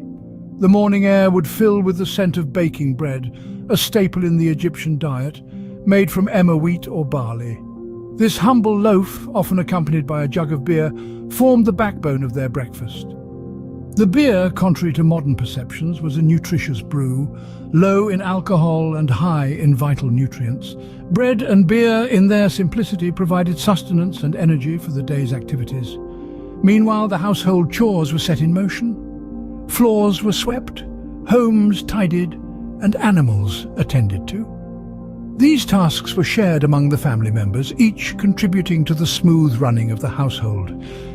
Despite the simplicity of their dwellings, cleanliness was of utmost importance, a reflection of their spiritual beliefs and their reverence for Ma'at, the ancient Egyptian concept of truth, balance, order, harmony, law, morality, and justice. As the morning chores were completed, the children, seen as blessings from the gods, were prepared for their day. Many would accompany their parents to learn the family trade, while others, particularly those from wealthier families, would receive education, a privilege that was not universally accessible. The morning bustle, a symphony of activity, was a testament to the industriousness of the ancient Egyptians. Their day-to-day life was a delicate balance of work and family, a dance choreographed to the rhythm of the rising and setting sun. Their homes, whether grand mansions of the wealthy or humble mud-brick dwellings of the commoners, were centers of love, life, and productivity. As the morning chores were done, ancient Egyptians prepared for the day ahead. As the sun rose higher, the day's work began in earnest. The ancient Egyptians embarked on a myriad of activities that formed the backbone of their society. From weaving and professional mourning to serving in the households of the affluent, the Egyptians were a diligent people. Intriguingly, both men and women partook in these activities, a testament to the equality that was a cornerstone of their society. In the pre-Greco-Roman culture, Egyptian women were not mere bystanders. They owned property, testified in court, and could even inherit. A woman could step into her deceased husband's trade, an opportunity that was restricted when the Greeks and Romans arrived. The marriage contracts of the time also bore witness to this equality, often including mentions of allowances and items of value brought into the marriage by the woman, which forever remained hers. The social structure, however, did play a role in determining the opportunities available to an individual. The higher their status, the easier it was to obtain education and access different professions. But regardless of their social standing, every Egyptian had a role to play, a task to execute. This society was not just about work, there was also time for leisure. When the tasks of the day were done, Egyptians would engage in games and music, a welcome respite from the rigors of their daily chores. Children were considered a blessing from the gods, and their laughter and playfulness added a sense of liveliness to the otherwise industrious Egyptian lifestyle. The ancient Egyptians were a people of balance. They understood the importance of work, but also the value of relaxation and family. They built their homes with care, whether it was a commoner's house made from sun-baked mud bricks or a wealthy mansion decorated luxuriously. They believed in equality, and this belief was reflected in their society. As the sun began to set, the ancient Egyptians wrapped up their day's work and returned home. They had fulfilled their roles, carried out their tasks, and now it was time to retreat to the comfort of their homes, to their families, and to rest, ready to repeat the cycle the next day. With the setting sun, the ancient Egyptians retreated to the comfort of their homes. The hustle and bustle of the day's activities subsided, ushering in a time of quiet contemplation and familial bonding. You see, evenings in an ancient Egyptian household were not just about rest, but about strengthening the ties that bound them together. As dusk fell, the families would gather for dinner. But unlike our modern-day practice of congregating around one large table, each individual had a small table of their own. Meals were simple, yet nourishing, often consisting of bread, vegetables, and sometimes fish or meat. This practice of individual tables wasn't a sign of disconnectedness, but rather a custom unique to their culture. The importance of family in their society cannot be overemphasized. The father, mother, and children were the nucleus of the family, but their household often extended to include mothers-in-law, sisters, aunts, and sisters-in-law. The evening meal was a time for them to come together, share the day's experiences, and perhaps indulge in light-hearted banter. It was a time of unity and connection, a time to reinforce the bonds of love and respect that held them together. Children, considered a blessing from the gods, filled these homes with laughter and joy. They were doted upon, their every need attended to with love and care. And as the evening wore on, stories would be shared, tales of valor, of gods and goddesses, of the mighty Nile, instilling in the young ones a sense of pride and belonging to this ancient civilization. The evening was also a time for personal grooming and hygiene. They would clean themselves with natron, a type of salt, and oil their bodies. Hair was combed, clothes were changed, and the day's dust was washed away, preparing them for the tranquility of the night. As night fell, the ancient Egyptians retreated to their bedrooms, preparing to start the cycle all over again the next day. They would sleep on beds raised from the ground, their dreams filled with the promise of another day in the life of an ancient Egyptian. So how was a day in the life of an ancient Egyptian? Well, it started at dawn with the daily routines in the household, each member contributing to the smooth running of the family unit. As the sun rose higher in the sky, the day was filled with various activities. Some engaged in the family trade, while others served in the houses of the rich or pursued professions unique to their gender. In the evening, the home transformed into a hub of social interactions. The ceremonial room buzzed with guests while the family members gathered around their individual tables for dinner. Despite the absence of surnames, the family tree was etched in stone, quite literally on funeral stones, to ensure the deceased were remembered. The day ended in the intimate confines of the bedroom or kitchen, the heart of the home. It's fascinating to think about how much we share with the ancient Egyptians, despite the thousands of years that separate us. Their day-to-day life was filled with activities not too dissimilar from ours, making them not so distant after all. The Ptolemaic kingdom, a vibrant thread in ancient history, shimmered with Greek intellect and Egyptian tradition. For 3 centuries, it stood as a beacon of power in the Mediterranean. It began with Alexander the Great, whose conquests forged new destinies. His arrival in Egypt in 332 BC was seen as liberation, and he was crowned pharaoh. This planted the seeds of a new kingdom. After Alexander's death, his empire fell into chaos. Ptolemy, a trusted commander, secured Egypt, establishing a dynasty that would last nearly 300 years. The Ptolemaic kingdom was born. Ptolemy the Soter established his capital in Alexandria, declaring himself pharaoh. His reign began a remarkable chapter where Greek rulers navigated an ancient land, shaping a unique Greco-Egyptian identity.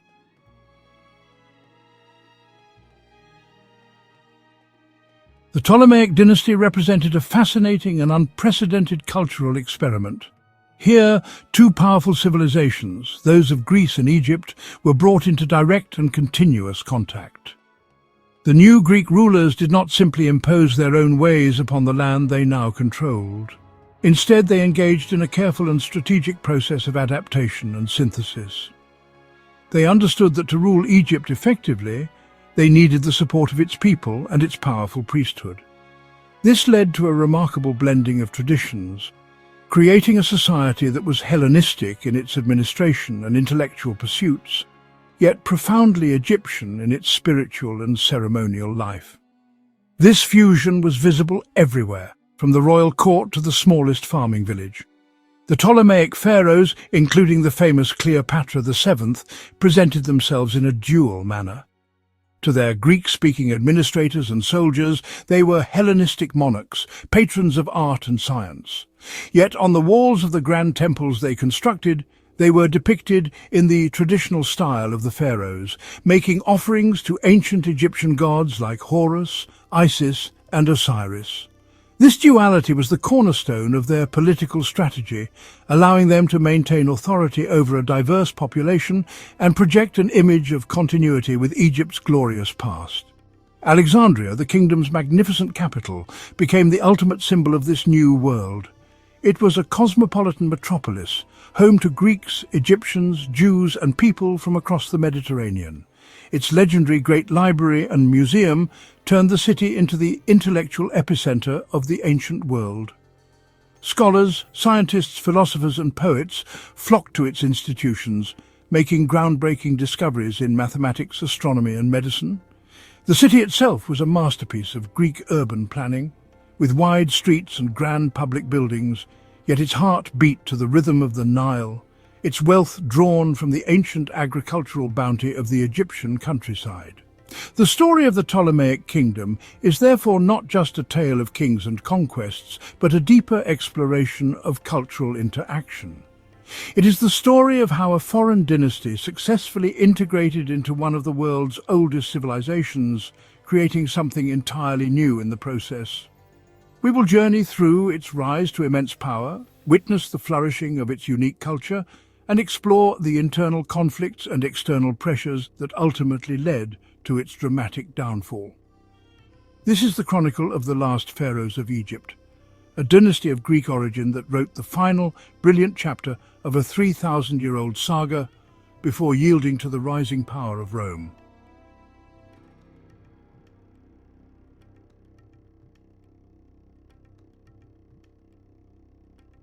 Alexander the Great's death in 323 BC triggered shockwaves across his empire. The world held its breath. The king was gone, leaving a power vacuum. He had no clear heir. His generals, the Diadochi, carved up the world. Decades of conflict, the wars of the successors, replaced unity. Each general saw himself as the rightful heir. Ptolemy set his sights on Egypt. He knew Egypt was secure and prosperous. It was a land that could sustain itself. Ptolemy moved swiftly to consolidate his control. Ptolemy was determined to thrive, establishing a lasting kingdom. Ptolemy's first and most audacious act was the hijacking of Alexander the Great's funeral cortege. The body of the deified conqueror was being transported back to Macedon for burial, a procession of immense symbolic importance. Perdiccas, the imperial regent, intended to use the burial to legitimize his own authority. However, Ptolemy intercepted the procession in Syria and diverted it to Egypt. This was an act of breathtaking defiance. By bringing Alexander's body to Memphis and later to a magnificent tomb in Alexandria, Ptolemy was making a powerful statement. He was positioning himself as the true successor, the guardian of Alexander's legacy, and linking his own destiny directly to that of the celebrated hero. This bold move was a direct challenge to Perdiccas and the central authority of the empire, inevitably leading to war. In 321 BC, Perdiccas marched his grand imperial army to the borders of Egypt, determined to crush the defiant satrap. The ensuing conflict was a critical test for Ptolemy. He faced a numerically superior force led by the empire's most powerful man. Yet Ptolemy's strategic genius and the natural defences of the Nile proved decisive. He successfully repelled Perdiccas' attempts to cross the river, inflicting heavy casualties on the invading army. The failure was a humiliation for Perdiccas, whose own troops, demoralized and resentful, assassinated him in his tent. The defeat and death of Perdiccas dramatically altered the political landscape. Ptolemy's victory not only secured his hold on Egypt, but also elevated his status among the other Diadochi. He was no longer just a clever opportunist, he was a proven military commander who had successfully defended his realm against the full might of the empire. He prudently declined the offer to become the new regent, preferring to consolidate his power base in Egypt rather than get entangled in the chaotic politics of the wider empire. This decision showcased his remarkable foresight, a quality that would serve him well in the turbulent decades that followed. Over the next 20 years, Ptolemy continued to navigate the treacherous waters of the successor wars. He engaged in conflicts across the eastern Mediterranean, fighting to secure buffer zones for Egypt in Cyrene, Cyprus, and the Levant. He fought against the formidable Antigonus the One-Eyed, who sought to reunite Alexander's empire under his own rule. Though he suffered occasional setbacks, Ptolemy's primary focus never wavered from his Egyptian stronghold. Each campaign was carefully calculated to protect his core territory and enhance its wealth and security. He was patiently laying the groundwork for a kingdom that would endure for generations to come. By 305 BC, Alexander's unified empire was dead. The most powerful Diadochi, including Ptolemy, declared themselves kings. Ptolemy I became king of Egypt, adopting the title Basileus and the traditional title of Pharaoh. His reign marked the beginning of the Ptolemaic dynasty. Ptolemy defended Rhodes against Demetrius, earning the title Soter, meaning saviour. Ptolemy's rule was characterized by effective administration and a highly centralized bureaucracy. In 285 BC, Ptolemy abdicated, making his son co-regent. He left behind a stable and powerful kingdom. Ptolemy transformed Alexandria into the glittering capital of his kingdom. He founded the Great Library and the Museum, intellectual hubs of the Mediterranean world. The library aimed to collect all the world's knowledge, attracting scholars, scientists, and philosophers. Ptolemy understood that power was about cultural prestige, positioning his kingdom at the forefront of Hellenistic civilization. Ptolemy initiated religious syncretism, promoting the cult of Serapis, a deity for both Greeks and Egyptians. This blending of traditions created a shared cultural framework for their diverse kingdom. Ptolemy I Soter's groundwork came to fruition under his son, Ptolemy II Philadelphus, who ascended to the throne in 283 BC. His reign ushered in the golden age of the Ptolemaic kingdom, peace, prosperity, and cultural brilliance. Philadelphus was a master diplomat, shrewd administrator, and patron of the arts and sciences. He elevated Ptolemaic Egypt to the apex of its power and influence. He married his sister, Arsinoe II, a practice imitating ancient Egyptian tradition to concentrate power within the royal family. Arsinoe was a formidable co-ruler who exerted considerable influence. Centralized control generated staggering revenues strategically deployed for public works like the Pharos lighthouse. Philadelphus maintained Egypt's dominance through military strength and diplomacy, solidifying its status as a superpower. The Ptolemaic kingdom reached its greatest territorial extent during the reign of Ptolemy III, Euergetes. Euergetes launched the Third Syrian War to avenge his sister's murder. Ptolemy III led his army deep into enemy territory, reaching as far as Babylon. At its zenith, the Ptolemaic sphere of influence was immense, controlling Egypt, Libya, Cyprus, numerous Aegean islands, and coastal regions in Turkey, Syria, and Lebanon. This maritime empire was sustained by the most powerful navy in the Mediterranean. This political and military dominance was built upon an unparalleled economic foundation, with the agricultural wealth of the Nile Valley at its core. The Ptolemies managed grain production on an industrial scale. Egypt was the breadbasket of the Mediterranean during this golden age. Beyond agriculture, the Ptolemies fostered a vibrant and diverse economy, controlling trade routes for African elephants and luxury goods. Royal monopolies were established over key industries, ensuring that economic activity flowed into the state's coffers. This combination created a level of wealth that was the envy of the ancient world. The Ptolemaic rulers, particularly Philadelphus and Euergetes, were patrons of knowledge, earning them the title of scholar kings. Their most brilliant achievement was the continued expansion of the Great Library and Museum of Alexandria. These institutions were the heart of the Hellenistic intellectual world. The Ptolemies invested vast sums, viewing cultural supremacy as important as military might. They recruited brilliant minds, offering stipends and an environment for research. The library's collection grew to an astonishing size, with the mission to acquire a copy of every significant book ever written. Discoveries from the museum laid foundations for modern science. This flourishing was a direct consequence of the Ptolemies' vision. The Ptolemaic kings understood that by controlling knowledge they enhanced their power.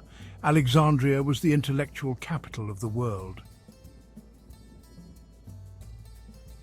During its ascendant period, Alexandria became the quintessential Hellenistic city, a vibrant and cosmopolitan metropolis that was, quite frankly, a world unto itself. Its population swelled with people from every corner of the known world: Greeks who came as soldiers and administrators, Egyptians who flocked to the city for work, a large and influential Jewish community, and traders from Phoenicia, Syria, and beyond. This cultural melting pot created a dynamic and innovative urban environment. Greek was the language of government and high culture, but walking through the city's markets and alleyways, one would have heard a dozen different languages spoken. This diversity fueled an explosion of creativity in art, literature, and philosophy. The city's physical appearance was breathtaking, a testament to the wealth and ambition of its rulers. The Grand Canopic Way, the city's main thoroughfare, was lined with magnificent colonnades, temples, and gymnasia. At one end of the harbour stood the colossal Pharos lighthouse, its beacon visible for miles out at sea, a symbol of the city's welcome to the world. At the other end was the Royal Quarter, a vast complex of palaces, gardens, and administrative buildings overlooking the water. The city was a masterpiece of urban design, a planned city built to inspire awe and project an image of absolute power and limitless prosperity, the jewel in the Ptolemaic crown. Art and literature flourished in this stimulating environment. Alexandrian poetry, exemplified by figures like Callimachus and Theocritus, developed a new style. It was often learned, witty, and focused on individual emotion and everyday life, a departure from the grand epic traditions of classical Greece. Sculpture and other visual arts also developed a distinct style, blending the idealism of Greek art with a greater degree of realism and, in some cases, incorporating Egyptian motifs. This artistic output was not just for the elite. The city was filled with public art and entertainment, from theatrical performances to religious festivals, creating a rich cultural tapestry for all its inhabitants.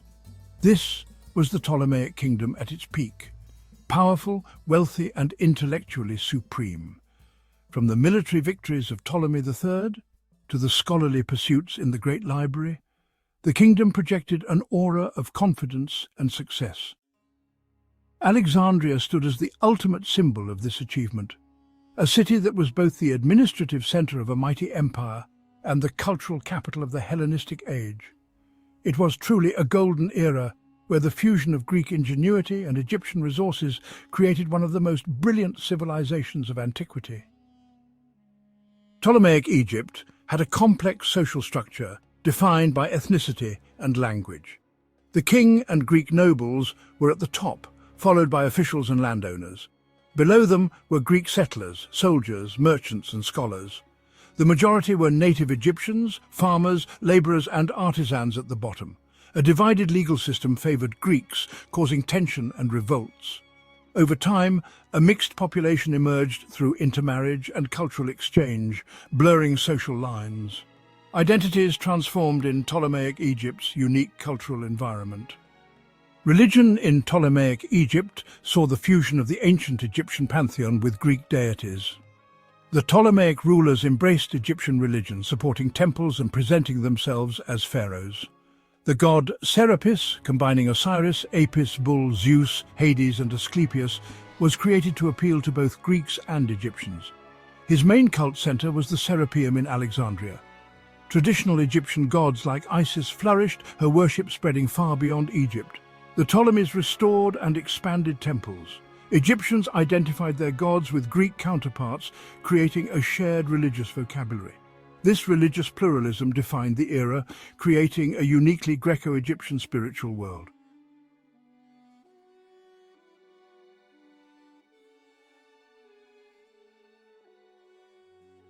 The Ptolemaic dynasty left behind magnificent temples throughout Upper Egypt. Though Greek rulers, they acted as traditional Egyptian pharaohs, constructing and maintaining houses for the gods. The Ptolemies honored local deities and employed thousands of Egyptians. This demonstrated their piety and commitment to ancient traditions. Built from sandstone, they followed the New Kingdom blueprint, featuring pylons and peristyle courts. Hypostyle halls led to the sanctuary housing the god's statue. Walls displayed reliefs and hieroglyphs depicting the king as pharaoh. The Temple of Horus at Edfu is the most complete surviving temple. It offers a glimpse into the period's architecture and rituals. Another jewel is the Temple of Isis on Philae. Dendera and Kom Ombo temples further showcase the dynasty's building. These temples reveal the Ptolemaic rulers' dual identity. They performed rites practiced for millennia. These temples symbolize the Ptolemaic synthesis. The Ptolemaic kingdom's military was a formidable force, guaranteeing security and projecting influence. The army reflected the kingdom's Greco-Egyptian character. At its core was a professional standing army based on the Macedonian model. One fearsome element was its corps of war elephants. Expeditions captured and trained these beasts, used to break enemy formations. The psychological impact of armored elephants was immense. The army relied on foreign mercenaries and a Greek ruling class. Before the Battle of Raphia, Ptolemy IV recruited native Egyptians. This empowered the Egyptian population, contributing to nationalist sentiment and revolts. The Ptolemaic kingdom's dominance was due to its powerful and technologically advanced navy. Egypt, with its long Mediterranean coastline, was a natural maritime power.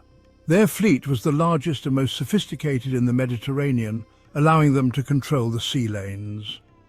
The Ptolemaic fleet was based in well-equipped harbours, with Alexandria as the main naval base. The ships themselves were marvels of Hellenistic engineering. These were fast, manoeuvrable warships designed for ramming. The Ptolemies were also famous for constructing gigantic polyremes, colossal warships.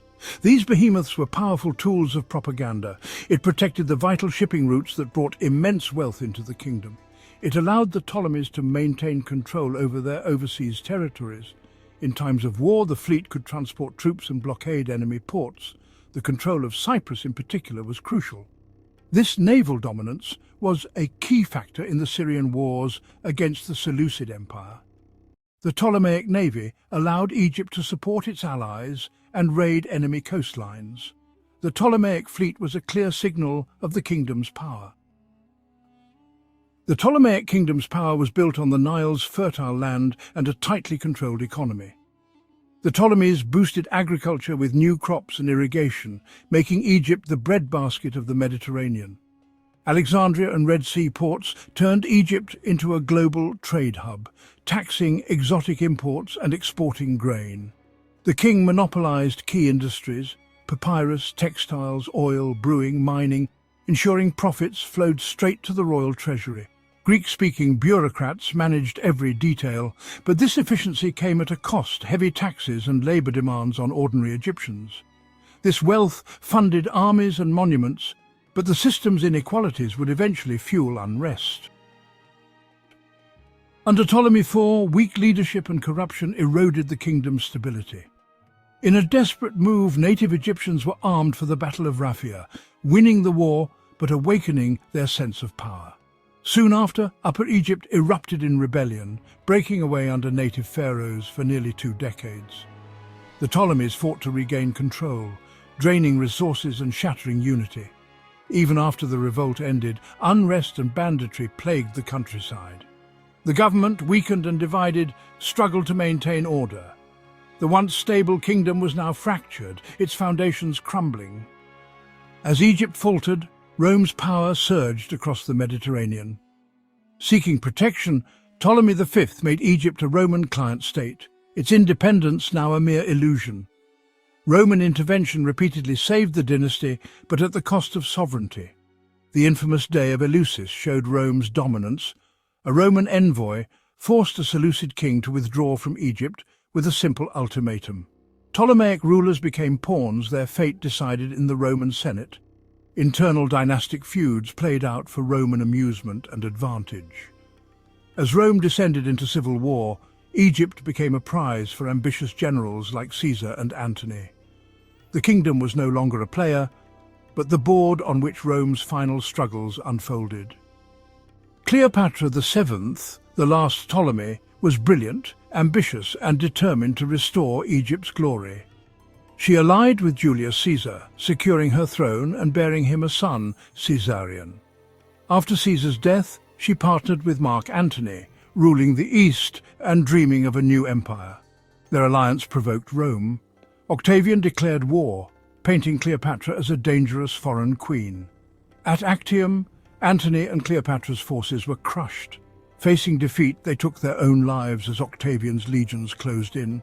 With their deaths, the Ptolemaic dynasty ended and Egypt became a Roman province.